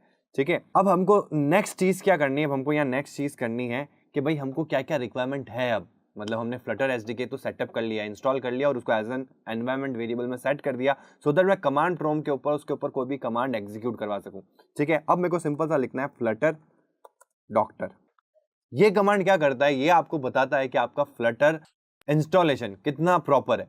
ठीक है, कहाँ कहाँ पे आपके चीज़ें हैं जो मिसिंग है, उन चीज़ों को आप इंस्टॉल करें, सेटअप करें, फिर आप कंप्लीटली एक फ्लटर का डेवलपमेंट जो है वो स्टार्ट कर सकते हैं। तो सिंपल सा आपको क्या लिखना है, फ्लटर डॉक्टर, और एंटर कर देना है। तो अब ये मेरे को बताएगा रिकॉग्नाइज करके कि कौन कौन सी चीज़ सही है, कौन कौन सी चीज़ वार्निंग में है और कौन कौन सी चीज़ एरर क्रिएट करेगी। मतलब यहाँ पे आप देख सकते हो जिनके आगे राइट मार्क है, जैसे फ्लटर मेरे सेटअप्ड है। ठीक है, फिर देन कह रहा है एंड्रॉइड की जो टूल चेन है और एंड्रॉइड के जो लाइसेंसेज है वो अभी तक नहीं मिला, यानी कि ये बात कर रहा है एंड्रॉइड एसडीके की। ठीक है, फिर क्रोम सेटअप है मेरे, तो क्रोम इंस्टॉल्ड है, तो क्रोम का सेटअप क्यों मांग रहा है, वेब के लिए। क्या जब आप फ्लटर में डेवलपमेंट करेंगे तो अगर आपको वो जो कोड है वो अगर वेब पे डिप्लॉय करना है, मतलब कि ब्राउजर में खुलवाना है उस कोड को, तो उसके लिए आपको क्या चाहिएगा, क्रोम चाहिएगा, तो क्रोम सेटअप है। देन यहाँ पे आ रहा है visual studio. Visual studio is for Windows. तो विंडोज का इनिशियल सपोर्ट आ चुका है, मतलब आप जो कोड लिखते हैं फ्लटर के अंदर उसको आप एंड्रॉयड में चला सकते हैं, आप आईफोन में चला सकते हैं, आप वेब पे चला सकते हैं, और अब विंडोज के लिए भी एक पार्शियल सपोर्ट आ चुका है और बहुत ही जल्दी इसका स्टेबल सपोर्ट भी आ जाएगा, यानी कि जो आप कोड लिखेंगे एज एन वो विंडोज के ऊपर सॉफ्टवेयर में भी चल सकता है। तो अगर उसको चलाना है तो उसके लिए आपको क्या चाहिएगा, उसके लिए आईडी चाहिए आपको विजुअल स्टूडियो की, ठीक है। तो मेनली 3 आईडीज आपके कॉमनली काम आती है। एंड्रॉइड स्टूडियो, अगर आपको एंड्रॉइड का नॉलेज है, एंड्रॉइड फील्ड से अगर आप आते हैं, और अगर इजी टू यूज अगर मैं देखूं तो काफी सारी चीजें आपकी क्लियर हो जाती है एंड्रॉइड स्टूडियो के सेटअप पे, ठीक है। और अगर आप वेब के बैकग्राउंड से आते हैं तो आपके लिए वीएस कोड जो है, विजुअल स्टूडियो कोड, वो काफी फेमिलियर होगा। तो आप वीएस कोड के ऊपर भी फ्लटर का डेवलपमेंट जो है वो स्टार्ट कर सकते हैं, और आप विजुअल स्टूडियो पे भी कर सकते हैं, ठीक है। तो यहाँ पे वो विजुअल स्टूडियो की बात कर रहा है। देन यहाँ पे एंड्रॉइड स्टूडियो नॉट इंस्टॉल्ड, ये देखो आप यहाँ पे एक एक्सक्लेमेशन मार्क आ रहा है, दैट मीन्स अगर ये नहीं भी इंस्टॉल होगा तो मेरे को कोई दिक्कत नहीं है, ठीक है। आप इंस्टॉल करो नहीं करो, ये एक मैंडेटरी चीज नहीं है, ठीक है। मैंडेटरी क्या है कि अगर आपको विंडोज का सेटअप चाहिए तो ये इंस्टॉल नहीं है विजुअल स्टूडियो। और अगर अपन विंडोज की बात नहीं करें, विंडोज में आपको डिप्लॉय नहीं करना है, आपको सिर्फ ऐप डेवलपमेंट पे काम करना है फ्लटर के अंदर एंड्रॉइड और आईओएस को, तो या तो आप वीएस कोड को यूज करो या फिर आप एंड्रॉइड स्टूडियो को यूज करो, दोनों में से कोई भी यूज कर सकते हो, ठीक है। एक ना एक आईडी आपको रिक्वायर्ड होगी, और आईडी क्या काम करती है, आईडी काम करती है कि आपको जितने भी टूल्स रिक्वायर्ड रहेंगे डेवलपमेंट के दौरान एक ऐप को डेवलप करने के लिए, तो वो सारी चीजें आपको एक ही जगह इंटीग्रेटेड मिल जाएगा, इसीलिए इसको कहते हैं आईडीई, इंटीग्रेटेड डेवलपमेंट एनवायरनमेंट। तो हम इनमें से तीनों में से एक को सेटअप करेंगे, और अगर हम विंडोज चाहते हैं, विंडोज में डिप्लॉय करना चाहते हैं, तो फिर हमको विजुअल स्टूडियो की भी जरूरत होगी, ठीक है। तो आई होप आपको ये चीज क्लियर होगी कि एंड्रॉइड स्टूडियो किनको करना है। अगर आप एंड्रॉइड से फेमिलियर है, आप गूगल से फेमिलियर है, ठीक है, गूगल के प्रोसेस से फेमिलियर है, तो आप एंड्रॉइड स्टूडियो को यूज कर सकते हैं। एंड्रॉइड स्टूडियो में आपको कई सारे ऑप्शंस मिल जाते हैं, जैसे एमुलेटर क्रिएट करने का, वर्चुअल डिवाइस बनाने का, तो वो बाय डिफॉल्ट मिलेगा, ठीक है। और अगर आप वेब के बैकग्राउंड से, मतलब कि वेबसाइट डेवलपमेंट के बैकग्राउंड से आ रहे हैं, तो आपके लिए वीएस कोड फैमिलियर होगा, तो आप विजुअल स्टूडियो कोड को भी सेटअप कर सकते हैं। मैं इस पर्टिकुलर वीडियो में दोनों इंस्टॉलेशन बताऊंगा आपको कि एंड्रॉइड स्टूडियो को कैसे इंस्टॉल करना है और वीएस कोड को कैसे सेटअप करना है, ठीक है। तो एंड तक इस वीडियो को देखना, तो आपको पूरा प्रोसेस समझ में आएगा कि कैसे एंड तक इसको एग्जीक्यूट करना है, क्योंकि अभी तक सिर्फ फ्लटर एसडीके सेटअप हुआ है, ठीक है। अभी आगे हम डार्ट को भी सेटअप करेंगे। तो अभी हमने फ्लटर डॉक्टर से क्या समझ में आया कि भाई हमको जब भी देखना है कि हमारे इस फ्लटर डेवलपमेंट में क्या क्या मिसिंग है, तो मैं फ्लटर डॉक्टर में जाके देख सकता हूं। जब मोस्ट ऑफ द केसेस में सारे राइट आ जाए, that means it is ready to use, और आप आगे डेवलपमेंट स्टार्ट कर सकते हैं, ठीक है। तो अभी सबसे इंपॉर्टेंट चीज वो है कि हमारा एंड्रॉइड का एसडीके है वो मिसिंग है, लाइसेंसेस मिसिंग है। तो अब मेरे दिमाग में एक सबसे इंपॉर्टेंट चीज आती है कि या तो आप एंड्रॉइड स्टूडियो को इंस्टॉल कर लो, ठीक है। जैसे आप एंड्रॉइड स्टूडियो को इंस्टॉल करोगे तो सबसे पहला काम जो होगा इंस्टॉल होते ही, वो करेगा आपका एसडीके सेटअप, और एसडीके की रिक्वायरमेंट इसको रहेगी, ठीक है। एसडीके सेटअप की रिक्वायरमेंट रहेगी। देन उसमें कुछ लाइसेंसेस होते हैं एंड्रॉइड के, उनकी परमिशन आपको देनी पड़ेगी। तो वो सारी चीजें एंड्रॉइड एसडीके से होगी। तो अगर आप इंडिपेंडेंटली एसडीके इंस्टॉल करते हैं तब भी चलेगा, लेकिन मैं यहाँ पे आपको एंड्रॉइड स्टूडियो के साथ ही, मतलब एंड्रॉइड स्टूडियो को कैसे इंस्टॉल करना है, फिर एसडीके को कैसे इंस्टॉल करना है, फिर उसमें लाइसेंसेस को कैसे अलाउ करना है, तो वो सारी चीजें हम यहाँ करने वाले हैं। तो आप यहाँ देख सकते हैं, बाकी सब तो ठीक है। अब हम नेक्स्ट स्टेप पे चलते हैं। नेक्स्ट स्टेप क्या है हमारा, एंड्रॉइड स्टूडियो। तो फिर से एंड्रॉइड स्टूडियो को इंस्टॉल करने के लिए क्रोम ओपन कर लेते हैं, और क्रोम के अंदर हम यहाँ पे कर लेते हैं एंड्रॉइड, सिंपल सा लिखना है आपको एंड्रॉइड स्टूडियो। अगर आपके इंस्टॉल्ड है और अगर आप एंड्रॉइड फील्ड से हैं और एंड्रॉइड स्टूडियो को आप यूज में लेते हैं या उस पर आपने ऐप डेवलप कर रखी है, तो इसका मतलब एसडीके भी सेटअप है, ठीक है। तो ये स्टेप को आप स्किप कर सकते हैं, ठीक है। तो यहाँ पे आपको ऑप्शन मिल जाएगा download Android Studio and SDK tools, इस पर जस्ट टैप करोगे। देखो एसडीके टूल्स इंपॉर्टेंट है, तो एसडीके टूल्स को आप इंडिपेंडेंटली भी डाउनलोड कर सकते हैं, ठीक है। जब आप एंड्रॉइड स्टूडियो को डाउनलोड करेंगे तो उसमें तो बाय डिफॉल्ट जब आप सेटअप करोगे तो सबसे पहली चीज वो पूछेगा कि एसडीके नहीं मिले मेरे को, तो एसडीके सेटअप करो, ठीक है। तो मैं यहाँ पे सिंपल सा इस पर क्लिक करता हूँ, और आई हैव रेड, ये सारे जो भी आपके टर्म्स एंड कंडीशंस हैं वो आप एक बार गो थ्रू कर लेना, ठीक है, इस आईडी के रिगार्डिंग, और इसको क्लिक कर लेना। ये कॉमनली एंड्रॉइड डेवलपर्स जानते होंगे कि जब भी आपको एंड्रॉइड में ऐप डेवलप करनी होती है तो उसका जो मेन या कह सकते हैं जो प्राइमरी आईडी है वो होता है आपका एंड्रॉइड स्टूडियो, ठीक है। तो Android Studio is basically used for developing Android apps, ठीक है। बट अब एंड्रॉइड स्टूडियो में गूगल ने फ्लटर का सपोर्ट देना भी स्टार्ट कर दिया है। सेम उसी तरीके से आपके वीएस कोड में भी, विजुअल स्टूडियो में भी आपका फ्लटर का सपोर्ट मिल जाता है। तो मैं एक काम करता हूँ, यहाँ पे वीएस कोड को भी डाउनलोड कर लेता हूँ।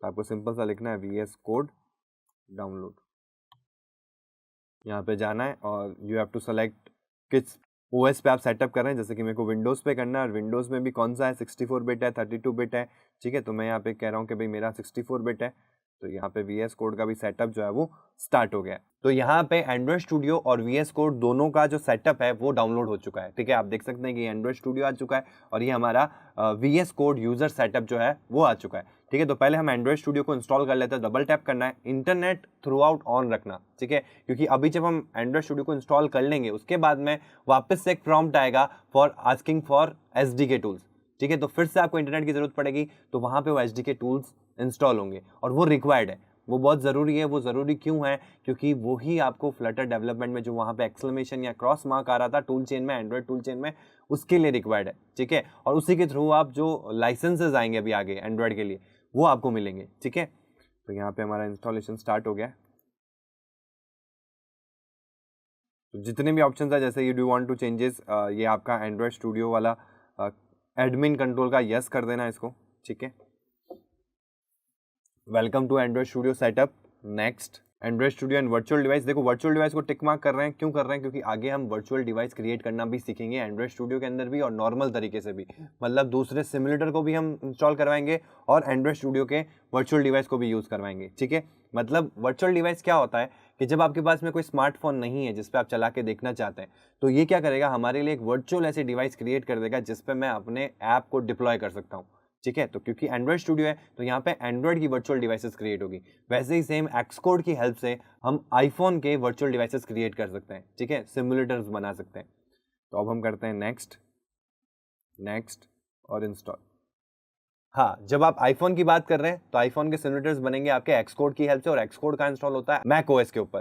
तो जब मैक ओएस को सेटअप करवाऊंगा मैं नेक्स्ट वीडियो के अंदर के कैसे, अगर आपके पास मैकबुक है और मैकबुक के ऊपर अगर आपको फ्लटर को इंस्टॉल करना है मैकबुक के ऊपर तो कैसे करते हैं, तो उस प्रोसेस में हम देखेंगे कि किस तरीके से हम एक्सकोड की हेल्प से सिमुलेटर्स जो है, जो एमुलेटर कहते हैं, हम वर्चुअल डिवाइस कहते हैं, वो आईफोन की क्रिएट कर सकते हैं और हमारे फ्लटर कोड को हम उन आईफोन वर्चुअल डिवाइसेस के ऊपर चला के देख सकते हैं, ठीक है। तो यहाँ पे हमारा इंस्टॉलेशन जो है वो कंप्लीट हो चुका है, सेटअप वाज कंप्लीटेड सक्सेसफुली, ठीक है। तो यहाँ पे आप डिटेल देख सकते हैं कि किस तरीके से इंस्टॉलेशन कंप्लीट हो चुका है और नेक्स्ट पे टैप कर देना। नेक्स्ट पे टैप करने के बाद में यहाँ पे आ जाएगा एंड्रॉइड स्टूडियो को स्टार्ट करना है, यस, फिनिश कर दीजिए।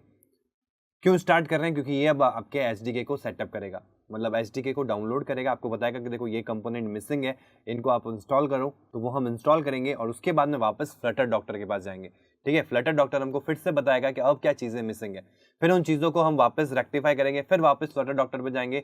एक टाइम ऐसा आएगा जब आपके सारे टिक मार्क हो जाएंगे, that means now Flutter development is ready to go, मतलब अब आप फ्लटर में डेवलपमेंट स्टार्ट कर सकते हैं, ठीक है। बस आपको डिसाइड क्या करना है कि इधर आपको एंड्रॉइड स्टूडियो यूज करना है या फिर आपको VS कोड यूज करना है, ठीक है। तो जैसे ही इंस्टॉल हो जाएगा और जैसे ही फर्स्ट टाइम ये स्टार्ट होगा तो आप यहाँ देख सकते हैं कुछ एडिशनल फाइल जो है वो डाउनलोड कर रहा है और यहाँ पे कह रहा है missing SDK, no SDK found. तो नेक्स्ट कर देना है आपको। नेक्स्ट करने के बाद में आपसे पूछेगा कि देखो ये चीज़ें मिसिंग है, तो आप इन सभी के टिक मार्क कर देना कि भाई ये एक SDK प्लेटफॉर्म है और ये आपका जो एंड्रॉइड के अंदर जो लेटेस्ट वर्जन होता है उसके टूल्स है, ठीक है। तो ये सब आपको सेलेक्ट कर देना और ये आपको बता रहा है देखो यहाँ पे आपका SDK पड़ा रहेगा, मतलब यहाँ SDK जो है वो सेटअप होगा। सी यूजर अगर आप इसको चेंज करना चाहते हैं तो चेंज भी कर सकते हैं, ठीक है, but leave as it is, जैसा है वैसा रहने दीजिए, कोई दिक्कत वाली बात नहीं है। यहीं पे आपका मेनली आपका SDK पड़ा रहता है, ठीक है। तो नेक्स्ट पे सेटअप कर देना है। नेक्स्ट पे जैसे ही मैंने क्लिक किया तो ये सारे बता दिए इसने कि कौन सी चीज़ का कितना MB है, तो ये सारी चीज़ें आपको यहाँ देखने को मिल जाएगी। आपको सिंपल सा क्या करना है, नेक्स्ट पे टैप कर देना है, इंटरनेट ऑन रखना है, ठीक है। अब यहाँ पे ये क्या चीज़ें आ रही है, यहाँ पे लाइसेंस एग्रीमेंट आ रहा है, तो इन सारे लाइसेंस से एग्रीमेंट आपको करना पड़ेगा। तो फर्स्ट आपका एंड्रॉयड SDK लाइसेंस एक्सेप्ट कर लीजिए, देन आपका एंड्रॉयड SDK प्रीव्यू लाइसेंस। जब तक आप इनको एक्सेप्ट नहीं करेंगे तब तक फिनिश का ऑप्शन नहीं आएगा, ठीक है। तो ये मैंने सारे जो लाइसेंस है वो एक्सेप्ट कर लिया और फिनिश पे टैप कर देना है। जैसे ही आप फिनिश पे टैप करेंगे तो ये डाउनलोडिंग स्टार्ट हो जाएगा, ठीक है। फिर से इसको टाइम लगेगा डाउनलोड होने के लिए, तो डाउनलोड स्टार्ट हो चुका है। ये आपका पूरा का पूरा इंटरनेट की स्पीड पर डिपेंड करेगा, ठीक है। इंटरनेट स्पीड अच्छी हुई तो 10 to 15 मिनट्स इज मैक्सिमम, और ये आपका पूरा का पूरा जो एंड्रॉयड SDK का जो डाउनलोडिंग और सेटअप पार्ट है या कह सकते हैं हम इंस्टॉलेशन पार्ट है वो कंप्लीट हो जाएगा, ठीक है। तो मैं इसको फास्ट फॉरवर्ड कर देता हूँ सो दैट मैं सीधा आपको वहां ले जाऊं। जब ये कंप्लीट हो जाता है तो उसके बाद आपको क्या करना है, तो जब आपका एंड्रॉयड SDK इंस्टॉल हो जाएगा, मतलब कि डाउनलोड होकर इंस्टॉल हो जाएगा, तो कुछ इस तरीके से आपको स्क्रीन पे आ जाएगा Android SDK is up to date, ठीक है। जैसे ही आए आपको फिनिश पे टैप कर देना है। फिनिश होने के बाद में ये जो स्क्रीन है आपकी स्क्रीन पे आ जाएगी, मतलब ये स्क्रीन ओपन हो जाएगी एंड्रॉइड स्टूडियो की। यहाँ से आप एक नया प्रोजेक्ट स्टार्ट कर सकते हैं। फ्लटर प्रोजेक्ट बनाना तो यहाँ देखो फ्लटर का भी सपोर्ट है, तो ये सारी चीज़ें आ जाएगी। अब वापस चलते हैं हमारे कमांड प्रोम के अंदर। तो कमांड प्रोम में वापस से मैं फ्लटर डॉक्टर करता हूँ और एंटर करता हूँ। तो अभी ये मेरे को बताएगा कौन कौन सी चीज़ें अभी भी रह गई है। तो यहाँ पे इसने बता दिया, देखो फ्लटर तो आपका सेटअप है, very good. Then Android tool chain में कमांड लाइन टूल्स कंपोनेंट अभी मिसिंग है, ठीक।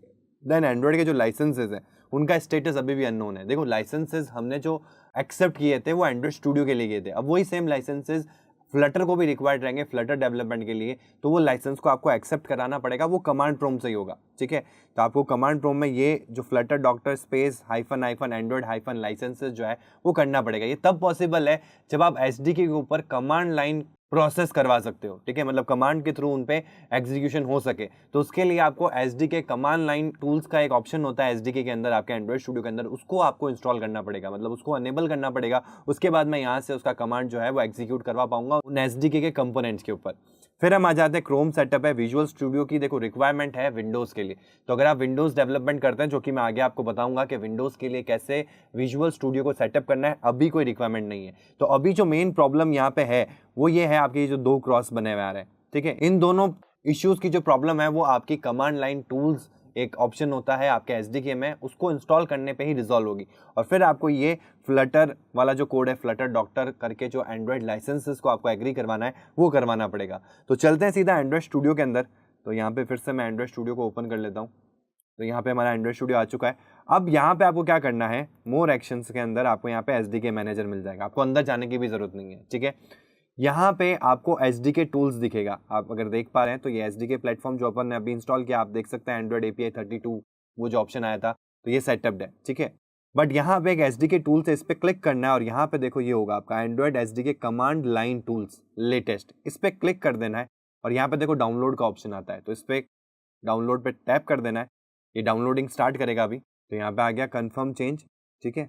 और ये कह रहा है कि भाई इतना यूजेस रहेगा, इतनी स्पेस रहेगी, ओके कर दो। ये downloading command line tools start हो चुका है, ठीक है। नियर अबाउट 210 MB आपकी और एडिशनल स्पेस लेगा, ठीक है, और वो सेटअप हो जाएगा। उसके बाद हम क्या कर सकते हैं, कमांड के थ्रू ही, कमांड प्रोम से ही हम वो लाइसेंस जो है एंड्रॉइड लाइसेंसेस जो है वो एग्री करवा सकते हैं, उनको अप्लाई करवा सकते हैं लाइसेंस को हमारे फ्लटर डेवलपमेंट के लिए, ठीक है। तो यहाँ पे डन हो चुका है, फिनिश कर दीजिए। फिनिश करने के बाद वापस आना है आपको कमांड प्रोम के अंदर और फिर से हम क्या करते हैं, फ्लटर डॉक्टर एंटर करते हैं। अब ये आपको बताएगा कि अब कौन कौन सी चीज़ मिसिंग है। तो अभी डायरेक्टली देखो एंड्रॉइड लाइसेंसेस चेक करने लग गया है, क्योंकि हमने कमांड लाइन टूल्स जो है वो दे दिए। और यहाँ पे देखो क्या आ रहा है, some Android licences not accepted, to resolve this run Flutter space doctor, और ये वाली लाइन आपको एग्जीक्यूट करनी है। तो आपको कुछ नहीं करना, इसको एज इट इज कॉपी कर लीजिए, ठीक है। कंट्रोल सी किया, यहाँ पे आए, कंट्रोल वी कर दो, आ गया हमारा ये लाइन, ठीक है। और ये तभी पॉसिबल था, देखो अब वो कमांड लाइन वाला जो एरर था, क्रॉस बना हुआ रहा था, वो हट चुका है, ठीक है। अब आपको क्या करना है, Flutter space doctor space 2 hyphen Android hyphen licenses और एंटर कर देना है। अब ये कुछ लाइसेंसेस आएंगे जिनको आपको क्या करना पड़ेगा, यस करना पड़ेगा, ठीक है। तो ये कह रहा है 5 of 7 SDK package licenses not accepted, तो ये आपको अपडेट करने होंगे। Review licenses that have not been accepted, तो आपको एक्सेप्ट करना है और वाई पे टैप कर देना है, ठीक है। तो ये आ गए, पूरा लाइसेंस आप पढ़ सकते हैं, ऐसे रिक्वायरमेंट नहीं है, सारे लाइसेंसेस आ गए। और अब आप सिंपल सा वाई करें और एंटर कर दें, ठीक है। फिर से दूसरा लाइसेंस आ गया, वाई करें, एंटर कर दें, ठीक है। फिर enter, Y enter, Y enter, तो all SDK package licences accepted. तो ये फाइनल स्टेप था। अब सिंपल सा वापस आपको फ्लटर डॉक्टर करना है, सिंपल सा फ्लटर डॉक्टर, और ये आपको फिर से बता देगा कि अब क्या क्या चीजें मिसिंग है।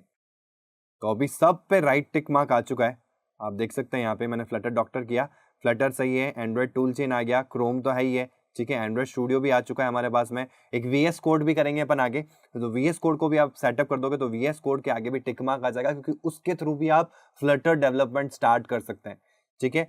तो ये सब कुछ तैयार हो चुका है। अब मैं चलता हूँ सीधा एंड्रॉइड स्टूडियो के अंदर और एंड्रॉइड स्टूडियो में मैं इस चीज़ को चला के देखता हूँ, ठीक है। तो यहाँ पे सीधा ऑप्शन आता है फ्लटर का प्रोजेक्ट क्रिएट करने का। ये प्रोसेस मैं आपको समझाऊंगा कैसे फ्लटर प्रोजेक्ट क्रिएट करना है, कैसे पहला प्रोजेक्ट आप अपना क्रिएट करें और सेटअप करें, ठीक है। यहाँ पे देखो फ्लटर एसडीके का पाथ मांगेगा ये, तो आपको सिंपल सा क्या करना है, अपने फ्लटर एसडीके का पाथ देना है। तो फ्लटर एसडीके अपन को पता है ये डाउनलोड्स में पड़ा है, ठीक है। आप उसको एक अलग जगह भी दे सकते हैं। तो ये रहा मेरा फ्लटर एसडीके और ये रहा इसका पाथ। तो इसको मैं कर देता हूँ कॉपी और आ जाता हूँ वापस एंड्रॉइड स्टूडियो के अंदर और यहाँ पे मैं फ्लटर एसडीके का पाथ दे चुका हूँ। ठीक है, अगर पाथ सही नहीं होगा तो ये ऑप्शन खुद ही दे देगा कि ये पाथ सही नहीं है। तो मैं नेक्स्ट कर देता हूँ। यहाँ पे नीचे ऑप्शन आ जाएगा कि ये जो पाथ आपने दिया है फ्लटर का सही नहीं है। तो नेक्स्ट पे आ गया, दैट मीन्स वो पाथ परफेक्ट था। कई बार ऐसा भी होगा कि आपने जैसे एक हाइफन और दे दिया या आपने बिन का पाथ दे दिया, तो वो नहीं देना। आपको सिंपल सा जो फ्लटर वाला फोल्डर है जो आपके एसडीके में मिलता है वो पूरा का पूरा एसडीके का पाथ होता है, वो आपको यहाँ सेट करना है। जब हम कमांड लाइन फ्लटर पे कोई प्रोग्रामिंग करते हैं, कमांड्स एग्जीक्यूट करते हैं, तो उस केस में बिन फोल्डर देना पड़ता है। ठीक है, तो वो जब हमने पाथ सेट किया था एनवायरमेंट वेरिएबल में, वो बिन फोल्डर का था। यहाँ पे आपको पूरा एसडीके का पाथ देना है। ठीक है, और अब यहाँ से आप एक नया प्रोजेक्ट क्रिएट करके अपनी फ्लटर डेवलपमेंट स्टार्ट कर सकते हैं। ठीक है, अब आ जाते हैं कि एक नॉर्मल तरीके से भी आप फ्लटर का प्रोजेक्ट क्रिएट कर सकते हैं। उसको चला के देख लेता हूँ एंड्रॉइड स्टूडियो के अंदर। तो मैं क्या करता हूँ, यहाँ पे फ्लटर का एक कमांड होता है फ्लटर क्रिएट, और देखो मैं कहाँ पे हूँ, यूजर जेप्सो, मतलब यूजर नाम का एक फोल्डर है, उसके अंदर जेप्सो नाम का एक फोल्डर है, उसके अंदर ये क्रिएट कर देगा। तो मैं यहाँ क्रिएट नहीं करना चाहता प्रोजेक्ट, मैं इसको सीधी डेस्कटॉप कर देता हूँ, डेस्कटॉप। तो मैं डेस्कटॉप में आ चुका हूँ और मैं क्या करता हूँ, यहाँ पे एक फोल्डर क्रिएट कर देता हूँ। ठीक है, देखो मैं यहाँ क्रिएट कर रहा हूँ, आप अपने फोल्डर ड्राइव में अलग जगह पे भी, जैसे आपने एक अलग ड्राइव बना रखी है प्रोग्रामिंग की, कोडिंग की, प्रोजेक्ट्स की, तो वहाँ उस ड्राइव में जाके एक फोल्डर क्रिएट कर दीजिए फ्लटर प्रोजेक्ट्स। ठीक है, तो मैं यहाँ पे फोल्डर क्रिएट कर देता हूँ फ्लटर प्रोजेक्ट्स। ठीक है, तो ये मेरा फोल्डर क्रिएट हो चुका है और इसका पाथ जो है वो आप कॉपी कर लो, नहीं तो यहाँ से भी आप कमांड प्रॉम्प्ट ओपन कर सकते हो, सिर्फ कंट्रोल सी करना है। तो ये पाथ को आपको कॉपी कर लेना है और फिर आ जाते हैं हम यहाँ पे और मैं कर देता हूँ CD स्पेस। आप डायरेक्टली फ्लटर प्रोजेक्ट भी कर सकते हैं ये पूरा पाथ देने की बजाय, क्योंकि हम डेस्कटॉप पे तो है ही है, और आप ये भी दोगे तब भी हो जाएगा। ठीक है, हम आ चुके हैं इसके अंदर। अब यहाँ पे मेरे को फ्लटर का प्रोजेक्ट जो है वो क्रिएट करना है। देखो मैं ये क्यों कर रहा हूँ, क्योंकि मैं सिर्फ आपको बताना चाहता हूँ कि ये प्रोजेक्ट क्रिएट हो चुका है। क्रिएट कैसे करना है, क्या ऑप्शंस होते हैं, वो सब हम सीखेंगे आगे आने वाले वीडियोस में। यहाँ पे एक सिंपल सा मैं प्रोजेक्ट क्रिएट कर रहा हूँ और उसको एंड्रॉइड स्टूडियो में चला रहा हूँ, और यही सेम चीज़ हम विजुअल कोड में भी चला के देखेंगे, मतलब VS कोड के अंदर, विजुअल स्टूडियो कोड के अंदर भी देखेंगे।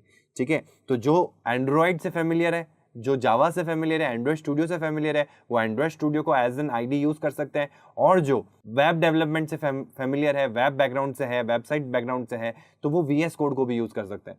ठीक है, बट बहुत ही सिंपल है, ऐसा कोई बड़ी बात नहीं कि अगर आप उससे फेमिलियर नहीं हो तो आप उससे फेमिलियर हो नहीं सकते, आप इजीली हो सकते हो। तो एंड्रॉइड स्टूडियो पे भी आप कर सकते हो और VS कोड में भी कर सकते हो। हम दोनों तरीके इंस्टॉल करेंगे सो दैट आपको जो भी तरीका बेस्ट लगे उसको आप इंस्टॉल करके अपना फ्लटर डेवलपमेंट स्टार्ट कर सकते हो। तो फ्लटर क्रिएट, और मैं यहाँ पे अपने प्रोजेक्ट का नाम रख देता हूँ, जैसे मैंने मेरा प्रोजेक्ट का नाम रखा है क्लासिको, तो मैंने फ्लटर क्रिएट क्लासिको पे एंटर कर देना है। तो ये क्या करेगा, मेरा एक फ्लटर का प्रोजेक्ट क्रिएट कर देगा, किसके अंदर, फ्लटर प्रोजेक्ट्स नाम के फोल्डर के अंदर। तो ये प्रोसेस स्टार्ट हो चुका है यहाँ पे, क्रिएटिंग प्रोजेक्ट क्लासिको, और यहाँ पे क्या आएगा कि wrote 127 files all done in order to run your application. आप इस तरीके से फ्लटर स्पेस रन कर सकते हैं अगर आपके ADB से, अगर आपका एंड्रॉयड डिवाइस कनेक्टेड है, या अगर मैक OS में, और अगर आपका जो आईफोन है अगर वो कनेक्टेड है, तो डायरेक्टली आप फ्लटर स्पेस रन करके उसको चला सकते हैं। बट प्रॉब्लम कहाँ आती है, हमको आईडी की जरूरत कहाँ पड़ती है, कि कई सारे ऐसे ऑप्शन होते हैं जैसे कि आप कमांड प्रॉम्प्ट में कोड को नहीं चेंज कर सकते। ठीक है, आपको उस फाइल में जाना पड़ेगा, उसमें चेंजेस करने पड़ेंगे। अब उस फाइल को अच्छे से रीड कर पाना, उसका सिंटैक्स को फॉलो कर पाना कि भाई सिंटैक्स में कोई एरर तो नहीं है, देन उसको वहीं से इंस्टॉल कर पाना, डिप्लॉय कर पाना, तो वो सारी चीजें आपको एक आईडी में मिलती है, इसीलिए हम आईडी को यूज करते हैं। ठीक है, बाकी सारा कोड, सारा फंक्शनिंग आप कमांड प्रॉम्प्ट से भी कर सकते हैं। ठीक है, तो अब हमारा ये काम जो प्रोजेक्ट है वो क्रिएट हो चुका है। अब मैं आपको बता देता हूँ कि देखो ये रहा फ्लटर प्रोजेक्ट, इसके अंदर क्लासिको नाम से हमारा फोल्डर आ चुका है, और ये सारा आपके फ्लटर का प्रोजेक्ट का स्ट्रक्चर रहता है। अब इसको हमको ओपन करना है एंड्रॉइड स्टूडियो के थ्रू, तो एंड्रॉइड स्टूडियो ओपन कर लेते हैं। एंड्रॉइड स्टूडियो से कैसे फ्लटर का प्रोजेक्ट क्रिएट करना है और उसको चलाना है, ये भी हम आगे देखेंगे। हमारा एक पूरा वीडियो होगा जिसमें आपको मैं सिखाऊंगा कि कैसे फ्लटर का प्रोजेक्ट क्रिएट करना है। ठीक है, तो यहाँ पे आ जाते हैं और यहाँ पे ओपन पे जाना है, क्योंकि हमारा प्रोजेक्ट क्रिएटेड है। ठीक है, हम क्रिएट नहीं कर रहे हैं, यहाँ पे हमने कमांड प्रॉम्प्ट से फ्लटर प्रोजेक्ट क्रिएट कर दिया है, अब उसको ओपन करना चाहते हैं। तो वो कहाँ पड़ा है, जेप्सो के अंदर ही डेस्कटॉप पे पड़ा होगा। डेस्कटॉप के अंदर यहाँ पे आपको ऑप्शन मिलेंगे फ्लटर प्रोजेक्ट्स के, और ये देखो फ्लटर प्रोजेक्ट्स के अंदर ही आ गया आपका क्लासिको। इसको ओके कर दो, ओके करते ही इसको ओपन कर देगा। तो यहाँ पे आप देख सकते हैं कि ये आ चुका है। ठीक है, हमारा जो प्रोजेक्ट है वो लोड हो चुका है। ठीक है, एक और चीज़, अगर आपको बाय डिफॉल्ट डार्ट का सपोर्ट मिलता है या फ्लटर का सपोर्ट मिलता है, दैट मीन्स वो प्लगइन इंस्टॉल्ड है। अगर नहीं मिलता है तो वो आपको प्रॉम्प्ट करेगा फ्लटर और डार्ट के प्लगइन्स को सेटअप करने के लिए, तो आपको कुछ नहीं करना है, आपको यहाँ पे आना है फाइल के अंदर, सेटिंग्स में आना है और सेटिंग्स में यहाँ ऑप्शन होता है प्लगइन्स का, ठीक है।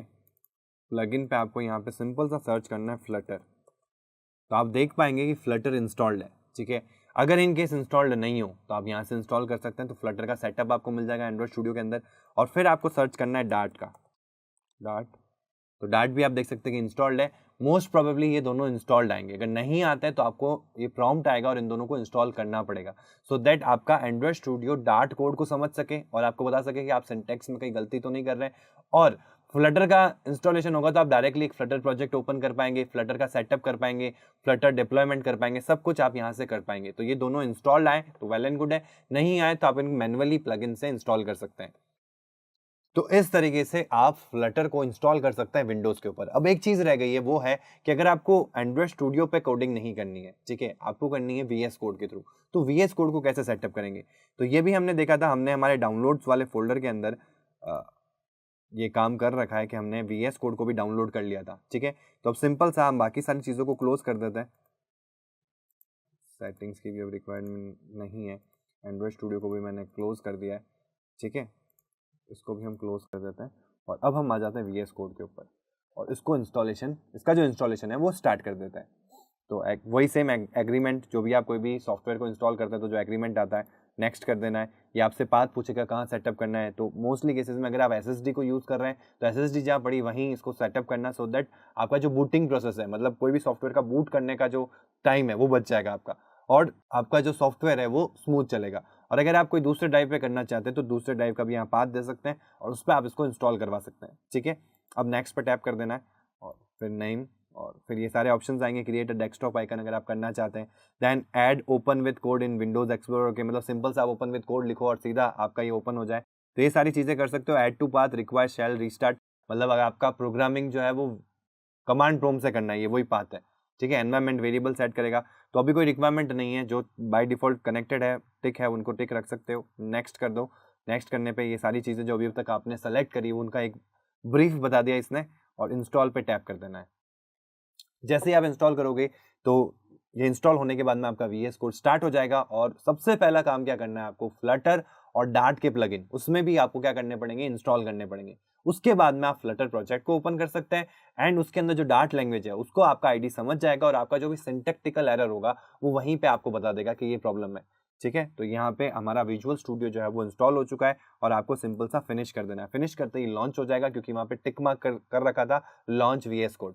तो यहाँ पे आप देख सकते हैं कि VS कोड जो है वो इंस्टॉल हो चुका है और ओपन हो चुका है, ठीक है। अब यहाँ पे आपको ऑप्शन मिलेंगे प्लगइन्स, इसमें कहते हैं एक्सटेंशंस, ठीक है।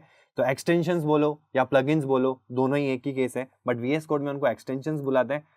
और इस पर टैप करना है और यहाँ पे आप देखो दोनों ऑप्शंस मिल रहे हैं। तो डार्ट कोड इंस्टॉल्ड है और फ्लटर भी इंस्टॉल्ड है, ठीक है। अगर इंस्टॉल नहीं हो, बाय डिफॉल्ट नहीं होंगे क्योंकि मैंने इसको प्रीवियसली इंस्टॉल कर रखा था, इसलिए ये प्लगइन्स की जो सेटिंग्स है वो प्री डिफाइंड थी, तो ऑटोमेटिकली ये इंस्टॉल रहे, नहीं तो ये बाय डिफॉल्ट इंस्टॉल्ड नहीं रहेंगे, तो आपको यहाँ से इंस्टॉल करना पड़ेगा, ठीक है।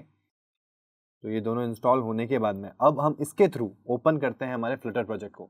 हमने पहले एंड्रॉइड स्टूडियो में ओपन किया, अब सेम हम क्या कर रहे हैं, हम VS कोड की हेल्प से इस फ्लटर प्रोजेक्ट को ओपन कर रहे हैं। तो ओपन करने के लिए आपको सिंपल सा एक्सप्लोरर में आ जाना है, यहाँ पे ओपन फोल्डर का ऑप्शन आता है और कहाँ पड़ा है, डेस्कटॉप के ऊपर फ्लटर प्रोजेक्ट के अंदर क्लासिको, सेलेक्ट फोल्डर। ये पूरा का पूरा जो प्रोजेक्ट है वो यहाँ पे सेटअप हो चुका है। Would you like to use recommended VS code settings for Dart and Flutter, तो यस कर देना, ठीक है। ये जो सेटिंग्स होगी आपकी फ्लटर डेवलपमेंट के लिए वो सेटिंग्स अप्लाई हो जाएगी। यहाँ पे आपके लिब फोल्डर के अंदर आपकी वो फाइल होती है main.dart, तो आप देख सकते हैं कि वो पूरा प्रोग्राम जो है वो एंड्रॉइड स्टूडियो में इस तरीके से ओपन होता है और आपके VS कोड में इस तरीके से ओपन होता है। देन यहाँ ओपन होने के बाद में आप यहाँ से रन कर सकते हैं। अगर आपका कोई भी ADB से कनेक्टेड अगर आपका एंड्रॉइड डिवाइस है और अगर आप मैकबुक पे है, जो कि हम नेक्स्ट क्लास में देखेंगे कैसे मैक पे इसको सेटअप करना है, तो इस तरीके से आप फ्लटर को इंस्टॉल कर सकते हैं और डेवलपमेंट स्टार्ट कर सकते हैं। और इस प्रोसेस में हमने दोनों तरीके देखे, यानी कि अगर मेरे को VS कोड पे इंस्टॉल करके सेटअप करना है तो कैसे करेंगे, और अगर मेरे को एंड्रॉइड स्टूडियो पे इंस्टॉल करके सेटअप करना है तो कैसे करेंगे। आई होप कि इन सारे स्टेप्स को फॉलो करने के बाद में आपके लैपटॉप या पीसी में भी फ्लटर पूरा कंप्लीटली इंस्टॉल हो जाएगा और आप डेवलपमेंट स्टार्ट कर पाएंगे फ्लटर के ऊपर। अगर ये वीडियो आपको अच्छी लगी और रियली हेल्पफुल लगी तो इसको जितना हो सके उतना शेयर करें अपने कलीग्स के साथ में, अपने फ्रेंड्स के साथ में जो फ्लटर सीखना चाहते हैं और अपने लैपटॉप या पीसी में उसको इंस्टॉल करना चाहते हैं। तो एक कंप्लीट वीडियो में उनको पूरा का पूरा गाइड मिल जाएगा कि किस तरीके से उनको अपने लैपटॉप या पीसी के अंदर फ्लटर को इंस्टॉल करके सेटअप करना है।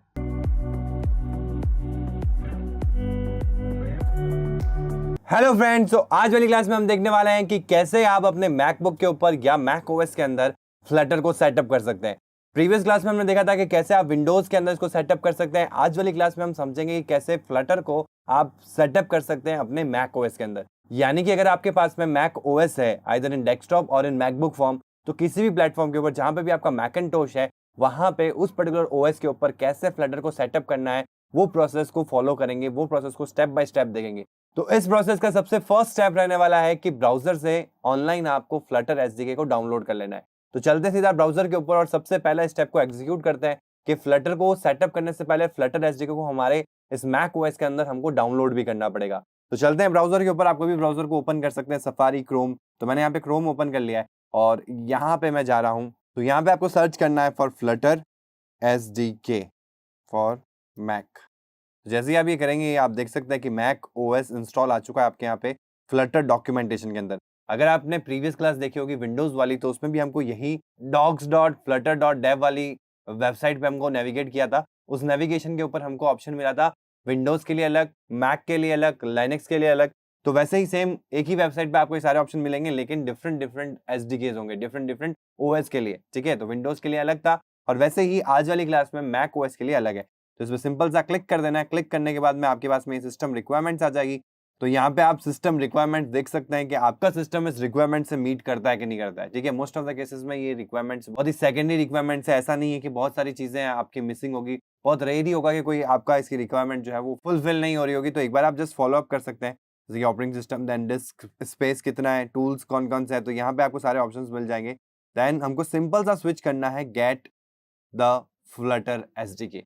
एक और चीज मैं आपको बताता हूँ, यहाँ पे मैं टर्मिनल ओपन कर लेता हूँ। ठीक है, टर्मिनल ओपन है। आई होप आप सभी को फॉन्ट विजिबल होगा, नहीं तो मैं थोड़ा सा और बड़ा कर देता हूँ फॉन्ट। ठीक है, यहाँ पे सिंपल से आपको फ्लटर लिखना है। ये मैं क्यों कर रहा हूँ, क्योंकि देखो हमको कई बार ऐसी जरूरत पड़ेगी कि हमारे कमांड लाइन से हम फ्लटर के कोड को एग्जीक्यूट करवा पाए, यानी कि फ्लटर के ऊपर कोई भी कमांड हम एग्जीक्यूट करवा पाए। तो उसके लिए पहले फ्लटर को डाउनलोड करना पड़ेगा और किसी भी सिस्टम में चेक करना है कि फ्लटर सेटअप्ड है कि नहीं है। तो सिंपल सा उसका टर्मिनल ओपन करना है मैक ओएस के अंदर और सिंपल सा फ्लटर लिखना है। जैसे आप फ्लटर लिखेंगे और ऐसा कुछ आ जाता है कमांड नॉट फाउंड, या फिर विंडोज की बात करें तब भी ऐसा कुछ था। ठीक है, तो अगर वो फाउंड नहीं है दैट मीन्स ये जो फ्लटर एसडीके है वो आपने भले ही डाउनलोड कर रखा होगा लेकिन कमांड लाइन से उसका एग्जीक्यूशन अभी भी अनेबल नहीं है। तो पहले हम इसको डाउनलोड करेंगे और सेकंड स्टेप ये होगा कि जब मैं फ्लटर लिखूं तो ये कमांड नॉट फाउंड आके एक लाइन में मेरा रिजल्ट ना आए, पूरा मल्टीपल सेट ऑफ कमांड्स लेके आ जाएगा आप फ्लटर के साथ में कौन कौन से कमांड को लगा सकते हैं। तो ये सब तभी होगा जब आप फ्लटर को डाउनलोड करेंगे और डाउनलोड करने के बाद में उसका जो पाथ वेरिएबल है इस पर्टिकुलर मैक ओएस के कमांड लाइन एग्जीक्यूशन के लिए अनेबल करवाएंगे। ठीक है, तो अभी हम चलते हैं वापस क्रोम के ऊपर और यहाँ पे आपसे पूछेगा कि download the following installation bundle to get the latest stable release of the Flutter SDK. ठीक है, तो अब आपके पास दो ऑप्शन होते हैं, इंटेल और एप्पल सिलिकन। अब ये क्या है, आपके मैक ओएस का प्रोसेसर। तो आपको ये पता करना होगा, या आपको पता ही होगा कि आपके मैकबुक या मैक ओएस के अंदर जो आप सिस्टम यूज कर रहे हो या आपके पास में अगर लैपटॉप है, अगर लैपटॉप यूज कर रहे हो तो उसके अंदर कौन सा प्रोसेसर यूज में आ रहा है। तो आपको अगर नहीं पता और पता करना है तो लेफ्ट कॉर्नर में यहाँ पे एप्पल का साइन होगा, इस पर टैप करना है और अबाउट दिस मैक करके ऑप्शन आएगा, इस पर क्लिक कर देना है। जैसे ही आप क्लिक करोगे तो यहाँ पे आपको प्रोसेसर मिलेगा, ये है प्रोसेसर। ठीक है, तो यहाँ अगर इंटेल दिख रहा है तो आपको इंटेल वाला करना है, यहाँ पे अगर सिलिकन दिख रहा है तो यहाँ पे आपको एप्पल सिलिकन को यूज करना है। तो अभी हमने देखा कि यहाँ पे इंटेल लिखा हुआ है तो मैं इंटेल पे टैप कर देता हूँ। जैसे ही मैं टैप करूंगा ये डाउनलोडिंग स्टार्ट हो जाएगा और अब आप यहाँ देख सकते हैं कि ये नियर अबाउट 1.2 GB का है। ठीक है, तो इंटरनेट चाहिएगा, ऑब्वियसली बात है कि अगर आप कोई चीज को यूज करना चाहते हैं, सेटअप करना चाहते हो तो पहले उसको इंटरनेट से डाउनलोड करेंगे। तो डाउनलोड के प्रोसेस के लिए, मतलब डाउनलोड करने के लिए आपको एक अच्छा खासा इंटरनेट चाहिए। अच्छा खासा इन द सेंस आजकल के टाइम में बहुत ईजी हो गया आपको इंटरनेट एक्सेस, तो उस इंटरनेट एक्सेस की हेल्प से आप इसको डाउनलोड कर सकते हैं।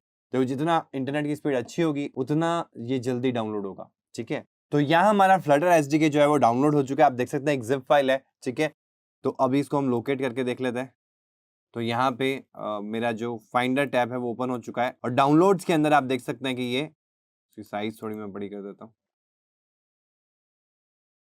तो आप यहाँ देख सकते हैं कि zip file Flutter underscore Mac OS 3.2.1 जो है वो स्टेबल जिप फाइल जो है वो यहाँ पे डाउनलोड हो चुकी है। अब इसको क्या करना है, अनजिप करना है एक अलग फोल्डर के अंदर। तो सेकंड स्टेप क्या हो जाएगा कि वो जो जिप फाइल आपने डाउनलोड करी है फ्लटर की, उसको अनजिप करना है। और थर्ड स्टेप होगा कि कमांड प्रोम्प्ट में उसको एग्जीक्यूशन में लाने के लिए उसके बिन फोल्डर का पाथ आपको पाथ वेरिएबल में सेट करना होगा। तो सेकंड स्टेप करते हैं, पहले इसको अनजिप करते हैं। और अनजिप करने के लिए मैं क्या करने वाला हूँ, यहाँ डॉक्यूमेंट्स के अंदर एक फोल्डर क्रिएट कर लूंगा। आप अपने कोई भी ड्राइव के अंदर या कोई भी एक फोल्डर के अंदर आप एक अलग से फोल्डर बना सकते हैं, जिसका मैं अलग से एक नाम दे दूंगा। यहाँ पे न्यू फोल्डर क्रिएट कर लेता हूँ और इस फोल्डर का नाम हम दे देते हैं फ्लटर डेव, ठीक है। और इसके क्लिक में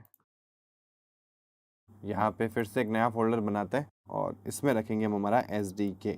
तो फ्लटर डेव के अंदर हमने एक SDK नाम का फोल्डर बना दिया और अब इस फोल्डर के अंदर हमारा जो फ्लटर का SDK है वो पड़ा रहेगा, जिससे कि अब मैं आगे यहाँ पे प्रोजेक्ट का फोल्डर भी बनाऊंगा, जिसमें प्रोजेक्ट्स को क्रिएट करूंगा। जितने भी प्रोजेक्ट्स में फ्लटर में बनाऊंगा वो यहाँ प्लेस करता रहूंगा, सो दैट फ्लटर के रिगार्डिंग या फ्लटर डेवलपमेंट के रिगार्डिंग जितने भी फाइल्स और फोल्डर्स जरूरत में आ सकते हैं इन द प्रोसेस कहीं पे भी, तो वो सब कुछ मेरे को एक ही फोल्डर में मिल जाए, मेरे को कहीं इधर उधर ढूंढने की जरूरत ना पड़े, ठीक है।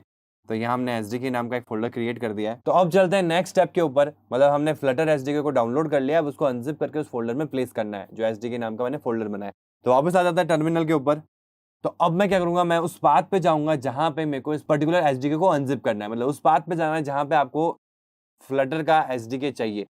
तो मैं उस पाथ पे जाने के लिए CD, पहले मैं चेक कर लेता हूँ मैं कहाँ हूँ, ठीक है। तो वो कहाँ है, डॉक्यूमेंट्स के अंदर। तो सबसे पहले जाएंगे CD डॉक्यूमेंट्स।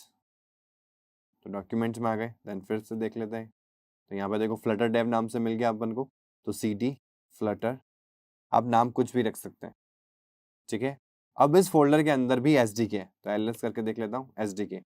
तो CD SDK इसके अंदर आ जाते हैं और अब यहाँ पे मेरे को अनजिप करना है। तो अनजिप करने के लिए आपको कोड लिखना पड़ेगा, अनजिप और उसके बाद में एड्रेस के भाई किस पाथ पे वो फाइल पड़ी है, जिप फाइल जिसको आपको अनजिप करना है।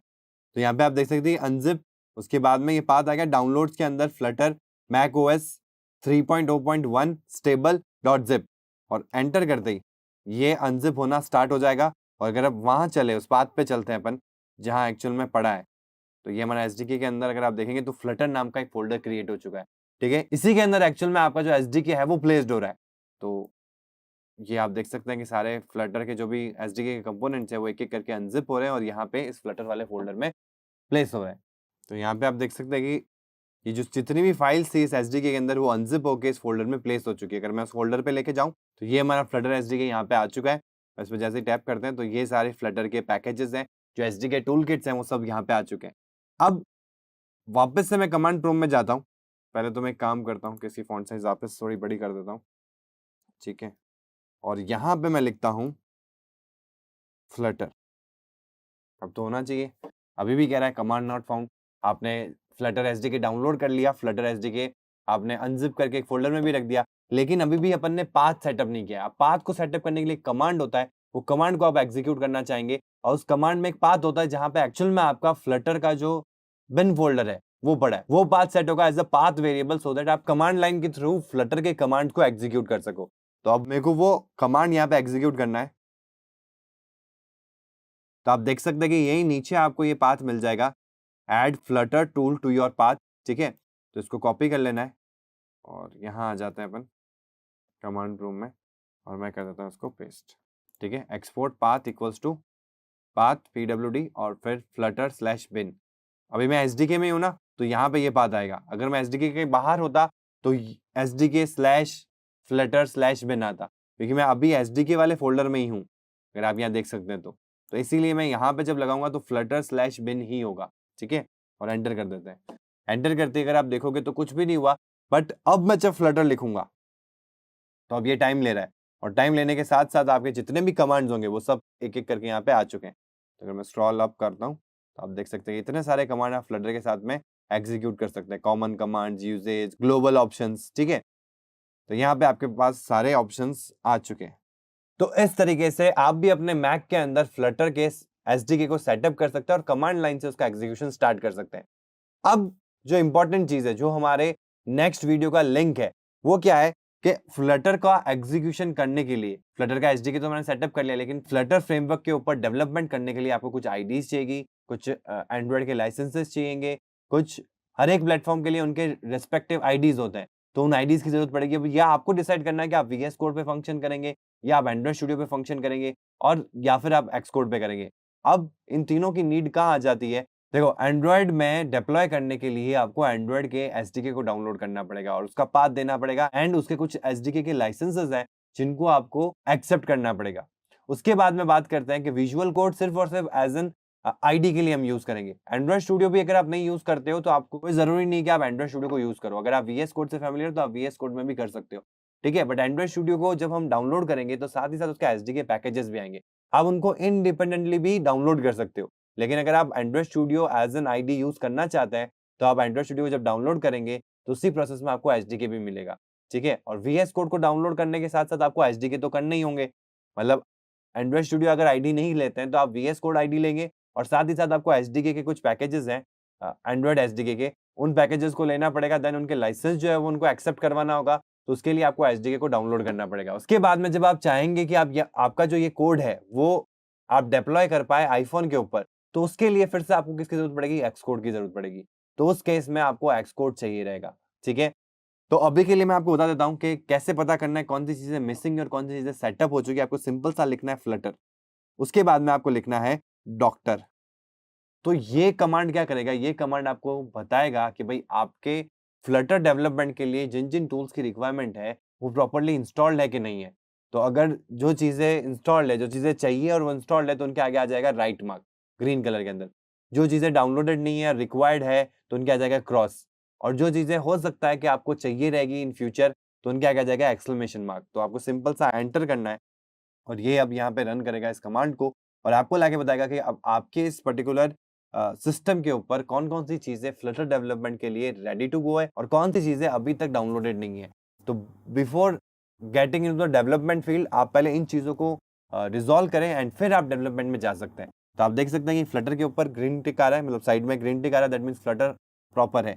Then Android tool chain, Android के एसडीके, एंड्रॉइड के जो लाइसेंसेज आप यहाँ देख सकते हैं वो सब यहाँ पे अभी नहीं है, उनको आपको अलग से डाउनलोड करना पड़ेगा, ठीक है। हालांकि जब आप एंड्रॉइड स्टूडियो इंस्टॉल करना सीखेंगे मैक के ऊपर तो उसमें बाय डिफॉल्ट आपका एसडीके भी मिल जाएगा, और आप इंडिपेंडेंटली एंड्रॉइड स्टूडियो की जो वेबसाइट होती है डाउनलोड करने की, वहां पे अलग से एसडीके की फाइल्स भी मिल जाती है, जिप फाइल, तो उसको भी आप डायरेक्टली ले सकते हैं, ठीक है।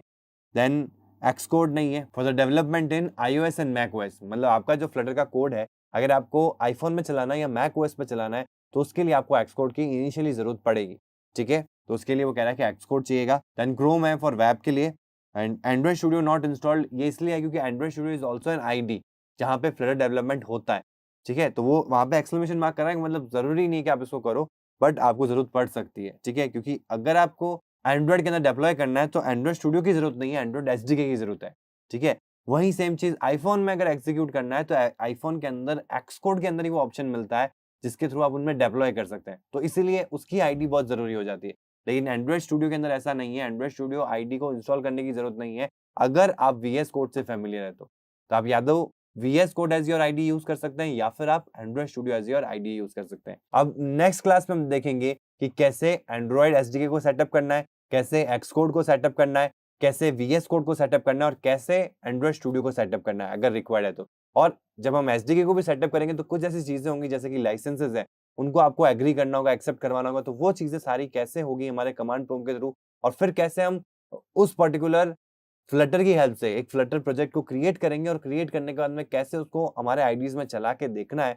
तो ये सारी चीजें हम आगे वाले वीडियोस में देखने वाले हैं।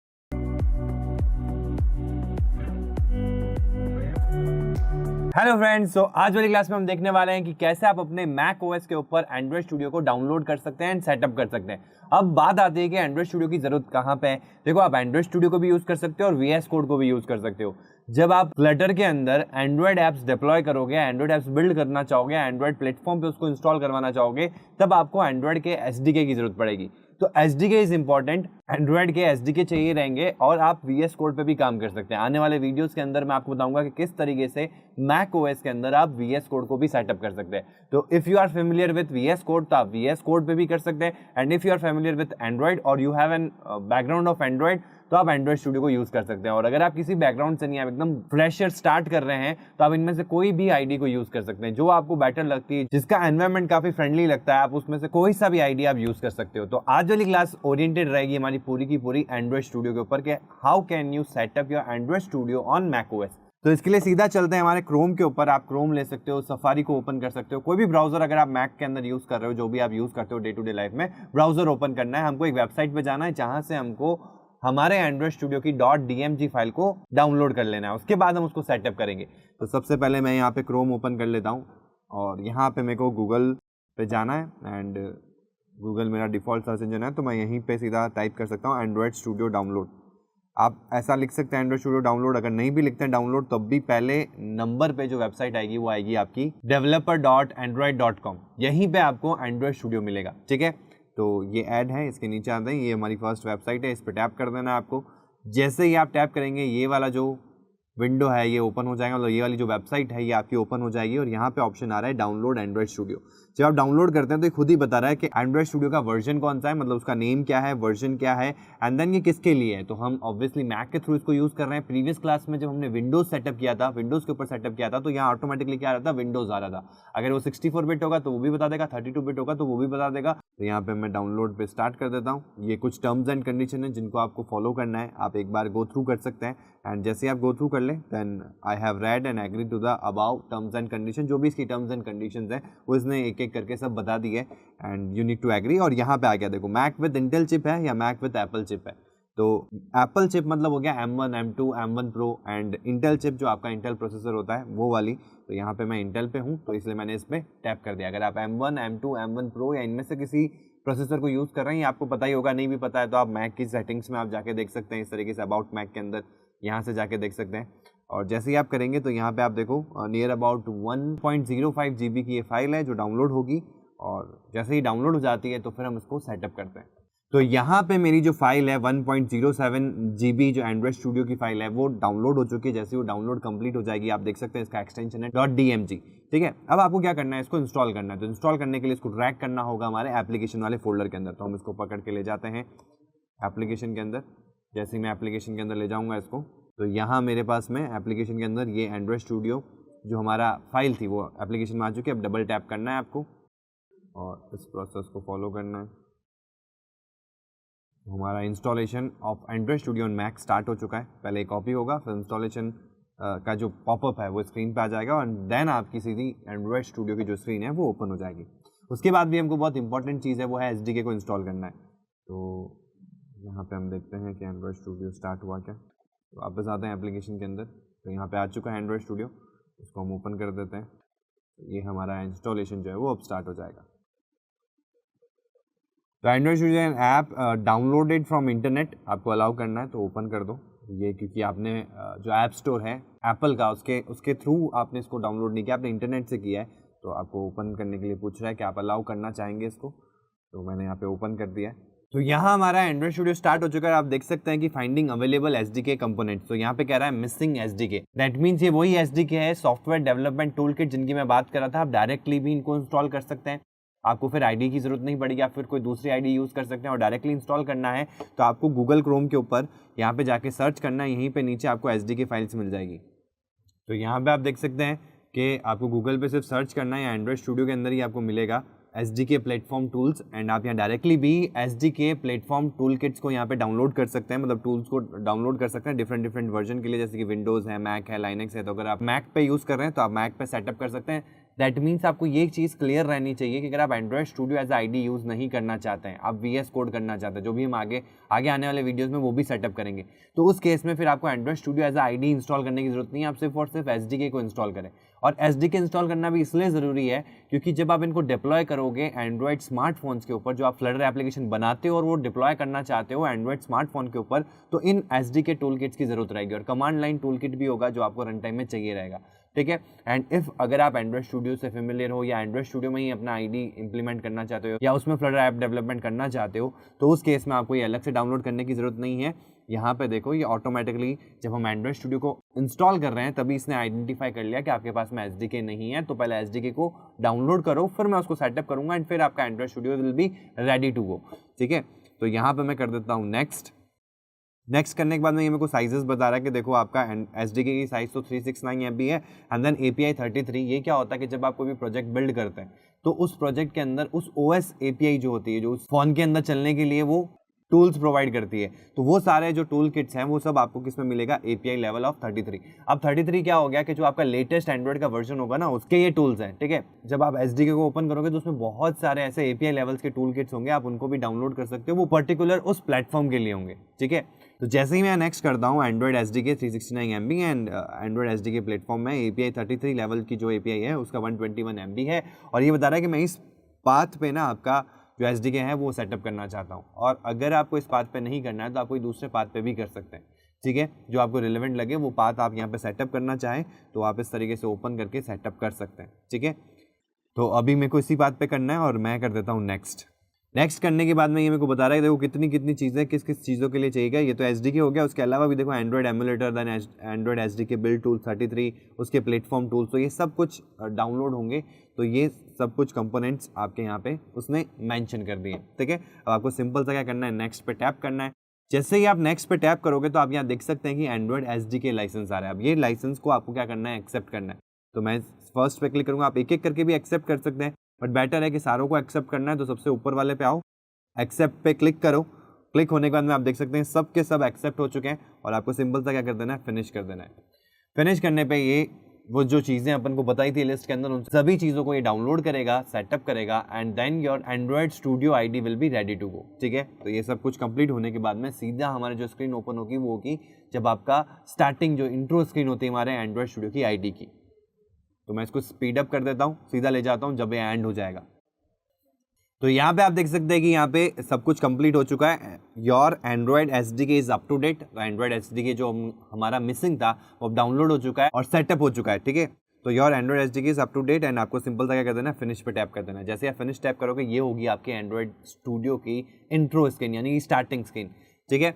अब यहाँ देखो by default new Flutter project मिल जाता है। अगर इनकेस आपको नहीं मिलता है तो मैं आपको एक और चीज़ बताता हूँ, आपको प्लगइन्स में आना है और you need to search for Flutter plugin, ठीक है। तो यहाँ आप देखो इंस्टॉल लिखा आ रहा है, अगर आपके केस में इंस्टॉल नहीं है तो यहाँ से आपको इंस्टॉल कर लेना है। जैसे ही आप इंस्टॉल करोगे तो ये बोलेगा कि इस फ्लटर को जब आप इंस्टॉल कर रहे हो तो एक डार्ट नाम से एक और प्लगइन है या एक्सटेंशन है जिसको भी आपको क्या करना पड़ेगा, इंस्टॉल करना पड़ेगा। तो ऑब्वियसली बात है जब हम फ्लटर में डेवलपमेंट कर रहे हैं तो फ्लटर इज योर फ्रेमवर्क या टूल किट जहाँ पे आप फ्लटर एप्लीकेशन डेवलप करेंगे, लेकिन जो ऐप डेवलप होगी वो किस लैंग्वेज में होगी, वो होगी हमारी डार्ट लैंग्वेज के अंदर।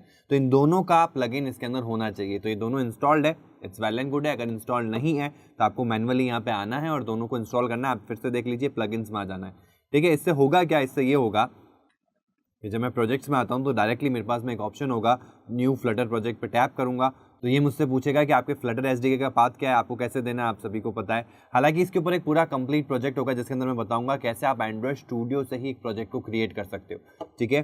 तो यहाँ पे मैं पाथ दे दूंगा कि मेरा फ्लटर प्रोजेक्ट है डॉक्यूमेंट्स में फ्लटर डेव, ये रहा हमारा एसडीके, ठीक है।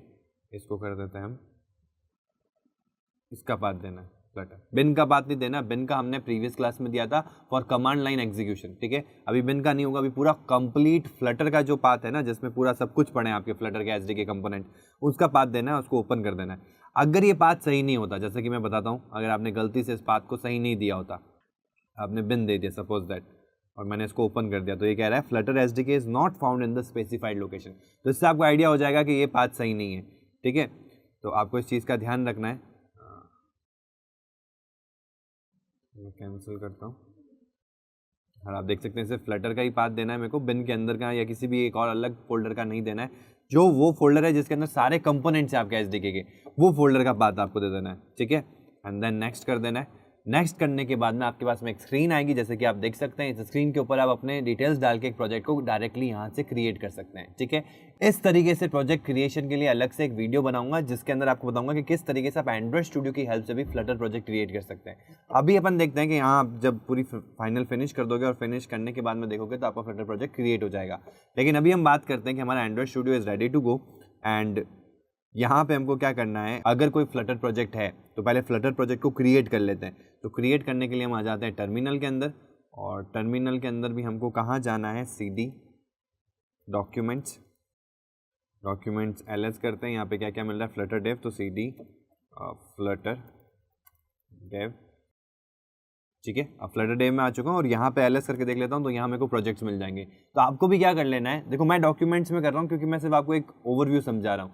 आप भी क्या करें, अपने मैक के अंदर एक अलग से फोल्डर बना ले, ठीक है, चाहे वो आप डेस्कटॉप पे रखें, चाहे आप जहाँ पे भी पाथ पे रखना चाहते हैं, जहाँ से आपके लिए इजीली एक्सेसिबल हो जाए। अब उस फोल्डर के अंदर आप एसडीके, जो आपने एसडीके डाउनलोड किया था वो भी वहीं पे मैनेज कर ले, मतलब वहाँ पे एक फोल्डर बना है एसडीके नाम से, उसके अंदर वो फ्लटर वाला जो फोल्डर है वहाँ पे स्टोर कर ले, जैसा कि मैंने यहाँ कर रखा है एसडीके नाम से।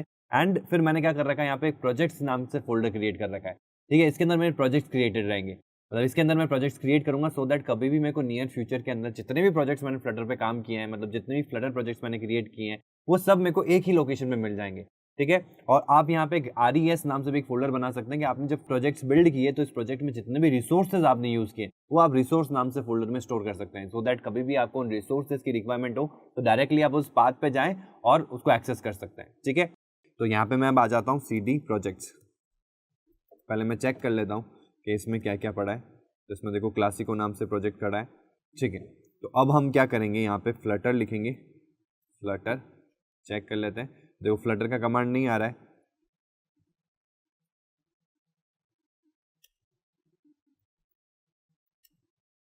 तो अभी आप देख सकते हैं कि फ्लटर के कमांड आ चुके हैं। आपको उस फोल्डर में जाना पड़ेगा, फ्लटर -bin, यानी कि जहाँ जिस पाथ पे मेरा फ्लटर एसडीके पड़ा है मेरे को उस पाथ पे जाना पड़ेगा। तो उस पाथ पे मैं आके जब मैं पाथ को एग्जीक्यूट कराऊंगा एक्सपोर्ट पाथ करके, तो अब जो मेरा कमांड लाइन है वो फ्लटर को आइडेंटिफाई कर रहा है और आप देख सकते हैं जितने भी कमांड्स हैं वो यहाँ पे आ चुके हैं। अब मेरे को क्या करना है, यहाँ पे सिंपल सा फ्लटर क्रिएट, ये कमांड आपको लेना है और जो भी प्रोजेक्ट क्रिएट करना है उसका नाम यहाँ रख देना है, ठीक है, जिस नाम से भी आप प्रोजेक्ट क्रिएट करना चाहते हैं। अब जब प्रोजेक्ट का नाम देते हैं फ्लटर के अंदर तो हमेशा स्मॉल लेटर में देना है। जब आप अपनी एप्लीकेशन का नाम देंगे तो हम आगे जाके उनको चेंज कर देंगे, बट ये प्रैक्टिस हमेशा रखने की जब भी आप फ्लटर का प्रोजेक्ट क्रिएट करें या प्रोजेक्ट का नाम रखें वो स्मॉल लेटर्स में दें, स्पेसिंग ना दे, स्पेसिंग की जगह आप अंडरस्कोर को यूज़ करें, ठीक है। जैसे मैं इसका नाम रखना चाहता हूँ MyHR, ठीक है, आप अंडरस्कोर भी यूज़ कर सकते हो, इस तरीके से भी बना सकते हैं। ये मेरा मैं एक प्रोजेक्ट क्रिएट करना चाहता हूँ MyHR नाम से, उसकी एप्लीकेशन का नाम भी मैं ऐसा कुछ रखूंगा, तो मैंने प्रोजेक्ट का नाम भी क्या रखा है MyHR, और मैंने Flutter space create space MyHR किया। इससे क्या होगा, एक प्रोजेक्ट क्रिएट हो जाएगा MyHR नाम से, फिर मैं उसको ओपन करके देखूंगा हमारे एंड्रॉइड स्टूडियो के अंदर। तो यहाँ पे आप देख सकते हैं कि road 127 files and all done, मतलब प्रोजेक्ट क्रिएट हो चुका है और एप्लीकेशन को आप रन भी कर सकते हैं फ्लटर स्पेस रन करके। अगर आपका एक्टिवली कोई डिबगिंग मोड में, अगर आपका एंड्रॉइड स्मार्टफोन है या फिर आपका कोई एमुलेटर है, सिमुलेटर है, उसके ऊपर आप इसको रन करके देख सकते हैं, ठीक है। एक चीज़ और मेरे को यहाँ पे चेक करनी है, वो चेक क्या करनी है कि क्या एसडीके टूल्स जो है वो आइडेंटिफाई कर लिए फ्लटर ने। तो मैं यहाँ पे सिंपल सा कर देता हूँ फ्लटर डॉक्टर, तो फ्लटर डॉक्टर मेरे को बताएगा कि क्या क्या चीज़ें रह गई है। तो देखो एक्सकोड नहीं है, एक्सकोड हम आगे आने वाली क्लास में करने वाले हैं। तो एक्सकोड कहाँ यूज़ में आता है, जब आप अपनी ऐप को, फ्लटर एप्लीकेशन को डिप्लॉय करना चाहते हैं रियल आईफोन डिवाइसेस के ऊपर, तो उस केस में आपको एक्सकोड की रिक्वायरमेंट रहेगी, ठीक है। और अब बात करते हैं कि कमांड लाइन टूल्स। आप देख सकते हैं कमांड लाइन टूल्स अभी भी एक्सेप्टेड नहीं है, अभी भी ये क्रॉस बना हुआ है, ठीक है। तो अभी भी आप एंड्रॉयड एसडीके टूल्स को यहाँ से एक्सेस नहीं कर पा रहे हैं। तो उसके लिए आपको क्या करना है, एंड्रॉयड स्टूडियो को ओपन करना है। यहाँ पे मोर ऑप्शंस होते हैं, इसमें एसडीके मैनेजर होता है, इसको ओपन कर लेना है। मतलब आपको अंदर जाने की भी जरूरत नहीं है, मतलब आपको अंदर प्रोजेक्ट क्रिएट करने की भी जरूरत नहीं है एसडीके मैनेजर को एक्सेस करने के लिए। तो यहाँ से सीधा आपको एसडीके मैनेजर मिल जाएगा और आप देख सकते हैं कि ये इसी की बात हो रही थी हमारे पास में, एसडीके एंड्रॉयड API लेवल 33 जो इंस्टॉल हुआ था जब अपन ने एंड्रॉयड एसडीके को डाउनलोड किया था, जब मिसिंग एसडीके आया था। तो ये फाइल्स वो बता रहा है कि भाई कौन कौन से कंपोनेंट्स यहाँ पे उसने डाउनलोड कर रखे, जिसके आगे टिक मार्क है वो डाउनलोडेड है। हमको बात करनी है यहाँ पे एसडीके टूल्स की। तो जो एसडीके टूल्स है उसमें आपको दिखेगा Android SDK command line tools. मैं आपके लिए थोड़ा जूम करवा दूंगा तो ये आपको क्लियरली विजिबल रहेगा, कमांड लाइन टूल्स लेटेस्ट। इस पर आपको टिक मार्क करना है, यहाँ पे डाउनलोड पे टैप करना है और अप्लाई पे क्लिक करना है। तो अप्लाई पे क्लिक करते ही कह रहा है कि जो एस्टिमेटेड डाउनलोड साइज़ है वो 108.9 MB की है, तो आप इसको ओके कर देना। ओके करते ही ये डाउनलोड करेगा। डाउनलोड करने के बाद में जब आप वापस फ्लटर डॉक्टर चलाएंगे तो अब वो जो एंड्रॉयड कमांड लाइन टूल्स है ना उसका एरर चला जाएगा। अब आपको क्या करने होंगे, एंड्रॉयड के एसडीके के कुछ लाइसेंसेज होते हैं वो आपको एक्सेप्ट कराने होंगे। ये हमने प्रीवियस क्लास में भी देखा था जब हम विंडोज़ के ऊपर थे। तो अब सेम चीज़ आपको मैक में भी करनी है, ठीक है। तो ये कंप्लीट हो चुका है, डन आ चुका है। यहाँ पे हम कर देते हैं फिनिश के बाद में अप्लाई, ओके, कंप्लीट। वापस आ जाते हैं इसके ऊपर और यहाँ पे वापस मैं फ्लटर डॉक्टर रन करता हूँ। तो अभी आप देखेंगे कि एंड्रॉयड टूल चेन के अंदर पहले 2 ऑप्शंस आ रहे थे, कमांड लाइन टूल्स मिसिंग है, ठीक है। अब वो एरर नहीं आ रही है, आप यहाँ देख सकते हैं सिर्फ एक चीज़ आ रही है कि some Android licences are not accepted. तो इस चीज को एग्जीक्यूट कराने के लिए प्रीवियस क्लास में भी हमने क्या किया था, Flutter space doctor space 2 hyphen Android 1 hyphen licenses, ये आपको कमांड जो है कॉपी कर लेना है यहाँ से और सिंपल सा क्या करना है, यहाँ पे पेस्ट कर देना है और you need to enter it. ये देखो स्पेस इसमें आ गया था, सिंपल सा एक स्पेस देना है, Flutter doctor space 2 hyphen Android 1 hyphen licenses, ठीक है, और you need to enter now. Previously क्या होता है कि हमारा एक लाइन का गैप आ गया था, तो इस वजह से फ्लटर डॉक्टर ही रन हुआ, नीचे वाला कोड एग्जीक्यूट नहीं हुआ, तो इसके साथ में होना चाहिए कि स्पेस के साथ में, ठीक है। तो आपको एंटर कर देना है। एंटर करते ही बताएगा कितने कंपोनेंट्स हैं आपके एसडीके के जो रिमेनिंग है। तो यहाँ पे आ गया, यहाँ पे अगर मैं थोड़ा सा इसको स्क्रॉल अप करूँ तो 6 of 7 SDK package license are not accepted.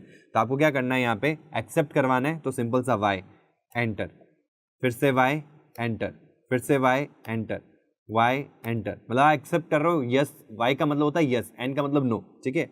Y enter, Y enter, Y enter, all SDK package licences accepted, ठीक है।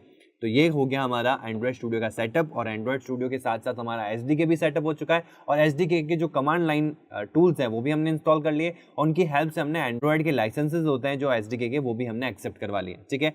अब मैं कोई भी दूसरी आईडी अगर यूज करता हूं तो उस केस में भी ये चीज एग्जीक्यूटेबल है कि मैं कमांड लाइन से अगर कोई भी चीज को एग्जीक्यूट करवाना चाहूं तो भी करा सकता हूं, या उस आईडी से मैं कोई भी एंड्रॉइड फोन के ऊपर उसको चलाना चाहूंगा तो भी पॉसिबल है, ठीक है। अब आ जाता है एंड्रॉइड स्टूडियो के अंदर, और यहाँ पे मैं क्या करना चाहता हूँ, अभी थोड़ी देर पहले मैंने फ्लटर स्पेस क्रिएट करके एक माई एचआर नाम से एक प्रोजेक्ट क्रिएट किया था। अब मेरे को क्या चाहिए कि मैं उस प्रोजेक्ट को ओपन करूँ, तभी तो हमको पता चलेगा कि आईडी स्टार्ट हुई कि नहीं हुई, ठीक है। रन करना भी सीखेंगे आगे, कैसे प्रोजेक्ट को रन करना है वो भी हम देखेंगे, कैसे आप उसको एमुलेटर पे रन कर सकते हो, सिमुलेटर पे रन कर सकते हो, मैक के ऊपर रन कर सकते हो, वेब के ऊपर रन कर सकते हो, लाइनक्स के ऊपर रन कर सकते हो, वेब के ऊपर रन कर सकते हो, एंड्रॉइड के ऊपर रन कर सकते हो। इन सब जगह पे हम चला के देखेंगे, रन करके देखेंगे, बट अभी सिर्फ हम ओपन करना चाहते हैं। एंड्रॉइड स्टूडियो हमने इंस्टॉल किया है इस क्लास के अंदर, तो एंड्रॉइड स्टूडियो में जो हमने प्रोजेक्ट क्रिएट किया है फ्लटर के थ्रू, एसडीके सेटअप करने के बाद में कमांड लाइन से मैंने फ्लटर क्रिएट जो प्रोजेक्ट क्रिएट किया है उसको मैं ओपन करना चाहता हूँ। तो सिंपल सा ओपन पे टैप करना है, और कहाँ पड़ा है, हमने उसको डॉक्यूमेंट्स में हमारे एसडीके के अंदर हमको मिलेगा, ये रहा हमारा माई एचआर, और इसको मैं ओपन कर देता हूँ। तो ये कहेगा क्या आप इस प्रोजेक्ट को ट्रस्ट करना चाहते हैं, यस मैं ट्रस्ट करना चाहता हूँ, क्योंकि कुछ प्रोजेक्ट्स ऐसे भी होते हैं जो आप नेट से डाउनलोड करो और फिर आप एंड्रॉइड स्टूडियो में चलाओ, तो हो सकता है कि वो एरर प्रोन हो, तो इस वजह से एंड्रॉइड स्टूडियो आपको बोलता है कि भाई आप इसको ट्रस्ट करते हैं, तो ट्रस्ट करना है एंड यहाँ पे टैप कर देना है। टैप करते ही हमारा जो फ्लटर का प्रोजेक्ट हमने क्रिएट किया है वो हमने डायरेक्टली अब किसके ऊपर ओपन कर दिया है, हमारे एंड्रॉइड स्टूडियो आईडी के ऊपर, ठीक है। तो इस तरीके से आप एंड्रॉइड स्टूडियो को अपने मैक ओएस के ऊपर सेटअप कर सकते हैं।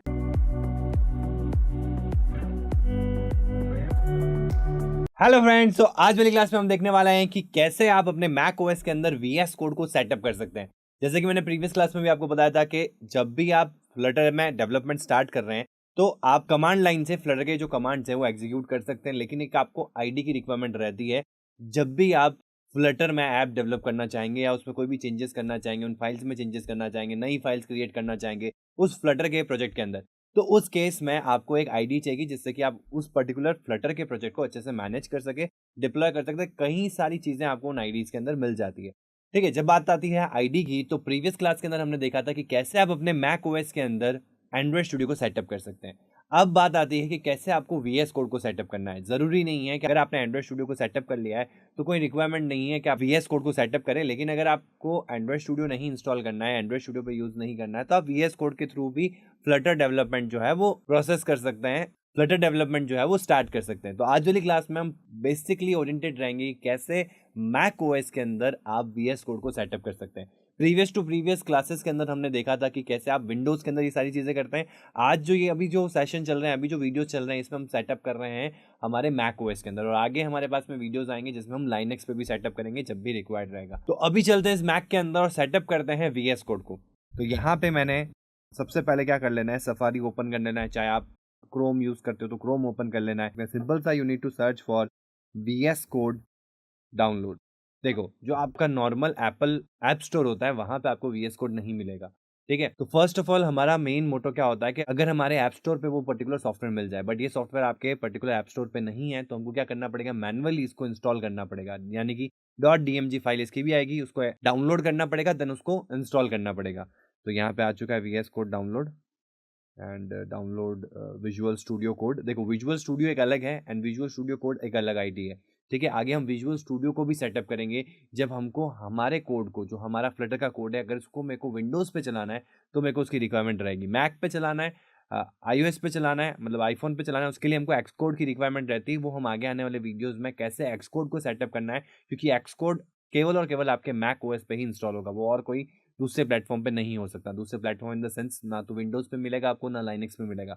एक्सकोड हमेशा आपको मैक पे ही मिलेगा। तो मैक के ऊपर कैसे एक्सकोड को सेटअप करना है, ये अभी हम नेक्स्ट वीडियो में देखने वाले हैं, ठीक है। तो अभी हमारे पास में ऑप्शन आ रहा है कि आपको किसके लिए वीएस कोड को इंस्टॉल करना है। तो मेरे को करना है मैक के लिए, तो मैक पे मैं टैप कर देता हूँ और यहाँ पे आ रहा है do you want to allow downloads, ठीक है। तो ये आप अलाउ कर दीजिए यहाँ पे। तो ये हमारी डाउनलोडेबल फाइल जो है यहाँ मिल जाएगी आपको, यहाँ पे देख सकते हैं अपन। तो ये विजुअल स्टूडियो कोड नाम से ये फाइल हमारी डाउनलोड हो चुकी है। अब इसके ऊपर टैप करके देखते हैं कहाँ पड़ी है ये। तो डाउनलोड्स में पड़ी है ये, ओपन। तो यहाँ से मैंने उसको मूव कर दिया है हमारे एप्लीकेशन के अंदर, सो दैट हमको एप्लीकेशन में दिख जाए। तो यहाँ पे ये डायरेक्ट इंस्टॉलेबल फाइल थी, जिसको जैसे मैंने डाउनलोड किया और चलाया तो यहाँ पे आप देख सकते हैं कि वीएस कोड जो है यहाँ पे डाउनलोड हो चुका है। डाउनलोड होने के बाद में सीधा क्लिक एंड रन ही था। तो मतलब जैसे ही मैंने डाउनलोड किया, उसको ओपन किया, तो ये हमारा Visual Studio code ready to go है। मतलब कि अब हम डायरेक्टली इस पर डेवलपमेंट स्टार्ट कर सकते हैं। अब देखो, डेवलपमेंट स्टार्ट करने से पहले हमने प्रीवियस क्लास के अंदर एंड्रॉयड स्टूडियो को इंस्टॉल किया था मैक के ऊपर, और उसी समय मैंने आपको बताया था कि कैसे आप फ्लटर के अंदर प्रोजेक्ट क्रिएट करते हैं। तो फ्लटर स्पेस क्रिएट करके आपने एक फ्लटर प्रोजेक्ट क्रिएट किया था माई एचआर नाम से, ठीक है। अब उसी प्रोजेक्ट को मैंने उस समय एंड्रॉयड स्टूडियो में ओपन करवाया था, आज मैं ओपन करवाऊंगा इस वीएस कोड के अंदर। अब बात करते हैं कि ये हमारा विजुअल स्टूडियो कोड जो है वो ओपन हो चुका है। अब सिंपल सा मेरे को क्या करना है, इसमें एक प्रोजेक्ट को ओपन करना है, यानी कि मेरे फ्लटर प्रोजेक्ट को ओपन करना है। तो इसमें ओपन में जाता हूँ और मेरा फ्लटर प्रोजेक्ट कहाँ पड़ा है, डॉक्यूमेंट्स के अंदर। तो डॉक्यूमेंट्स के अंदर Flutter project Clasico and open. तो ये पूछ रहा है अलाउ। सबसे पहले तो अलाउ करना है कि भाई आपका विजुअल स्टूडियो कोड इस पर्टिकुलर फोल्डर को या इसके फोल्डर के पाथ को एक्सेस कर सके, तो ओके कर देना है। देन आता है ट्रस्ट दी ऑथर्स, मतलब कि ये जो ऑथर्स है, मतलब ऑथर इन द सेंस कि जिसने इस प्रोजेक्ट को क्रिएट किया है उसको आप ट्रस्ट करते हैं। तो हाँ, मैंने ही प्रोजेक्ट को क्रिएट किया है, तो मैं यहाँ पे यस ट्रस्ट कर देता हूँ। ये उसके लिए होता है कि जैसे आप कोई प्रोजेक्ट ऑनलाइन, किसी और का प्रोजेक्ट है, उसकी रेपो है, उसको आप डाउनलोड कर रहे हो एंड डाउनलोड करने के बाद में उसको वीएस कोड पे चलाना चाहते हो, तो उस केस में आपसे ये पूछता है कि आप इसको ट्रस्ट करते हैं कि नहीं करते हैं। तो yes I trust the authors, trust folder and enable all the features. तो ये मैंने कर दिया, और जैसे ही यहाँ आप देखोगे तो पूरा का पूरा जो प्रोजेक्ट है मेरा वो यहाँ ओपन हो चुका है, ठीक है। इसके अंदर लिब वाला फोल्डर है हमारा, लिब के अंदर मेन डॉट डार्ट फाइल है हमारी, जो बाय डिफ़ॉल्ट हमारे पास में आती है। ये प्रोजेक्ट मेरा क्रिएटेड है, इसमें मैंने चेंजेस कर रखे हैं। तो आप देख सकते हो कोई भी एक फ्लटर प्रोजेक्ट है आप ओपन कर सकते हो इस तरीके से, और वीएस कोड में इस तरीके से आप एडिट कर सकते हो। आगे आने वाली क्लासेस के अंदर हम इसके अंदर देखेंगे कि इसके थ्रू हम कैसे रन कर सकते हैं एमुलेटर के ऊपर, इसी कोड को कैसे एमुलेटर पे रन करना है, रियल डिवाइस पे रन करना है, मैक ओएस पे रन करना है। ये सारे ऑप्शन देखेंगे किस तरीके से हम हमारे फ्लटर एप्लीकेशन को डेवलप करने के बाद में इन सारे प्लेटफॉर्म से डिप्लॉय कर सकते हैं।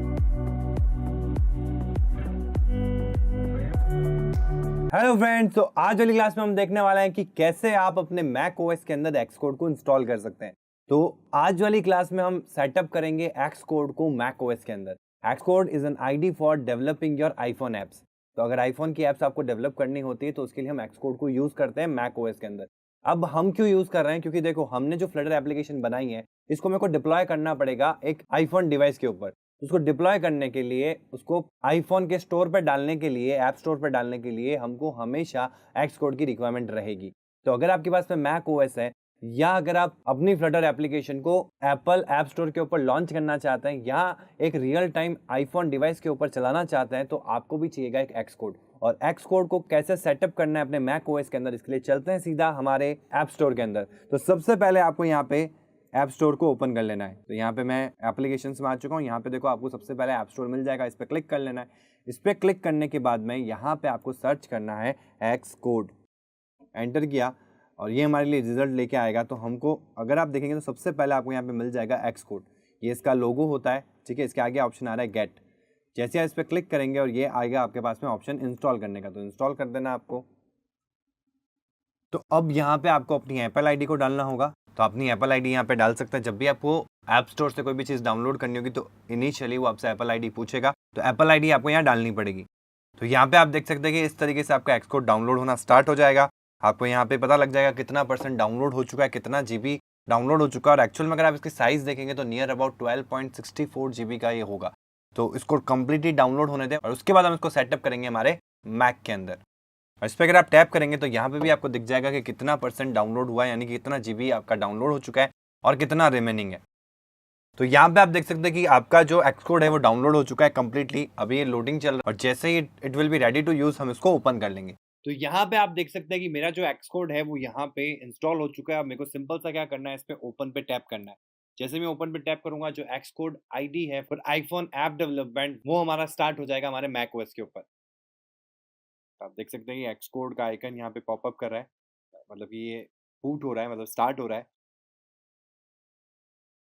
यहाँ पे इसको इंस्टॉल करने के लिए जो आपको iOS SDK लाइसेंस एग्रीमेंट करने होते हैं वो आपको एग्री करने होंगे। तो आप यहाँ पे एग्री कर सकते हैं और एग्री करने के लिए आपको यहाँ पे पासवर्ड के लिए प्रॉम्प्ट करेगा। तो जो आपका पासवर्ड है लॉगिन होने का, मैक ओएस के अंदर लॉगिन होने का, वो पासवर्ड आपको यहाँ देना है। एप्पल आईडी वाला नहीं देना है। एप्पल आईडी तो जब जब आप इसको डाउनलोड करते हैं तब।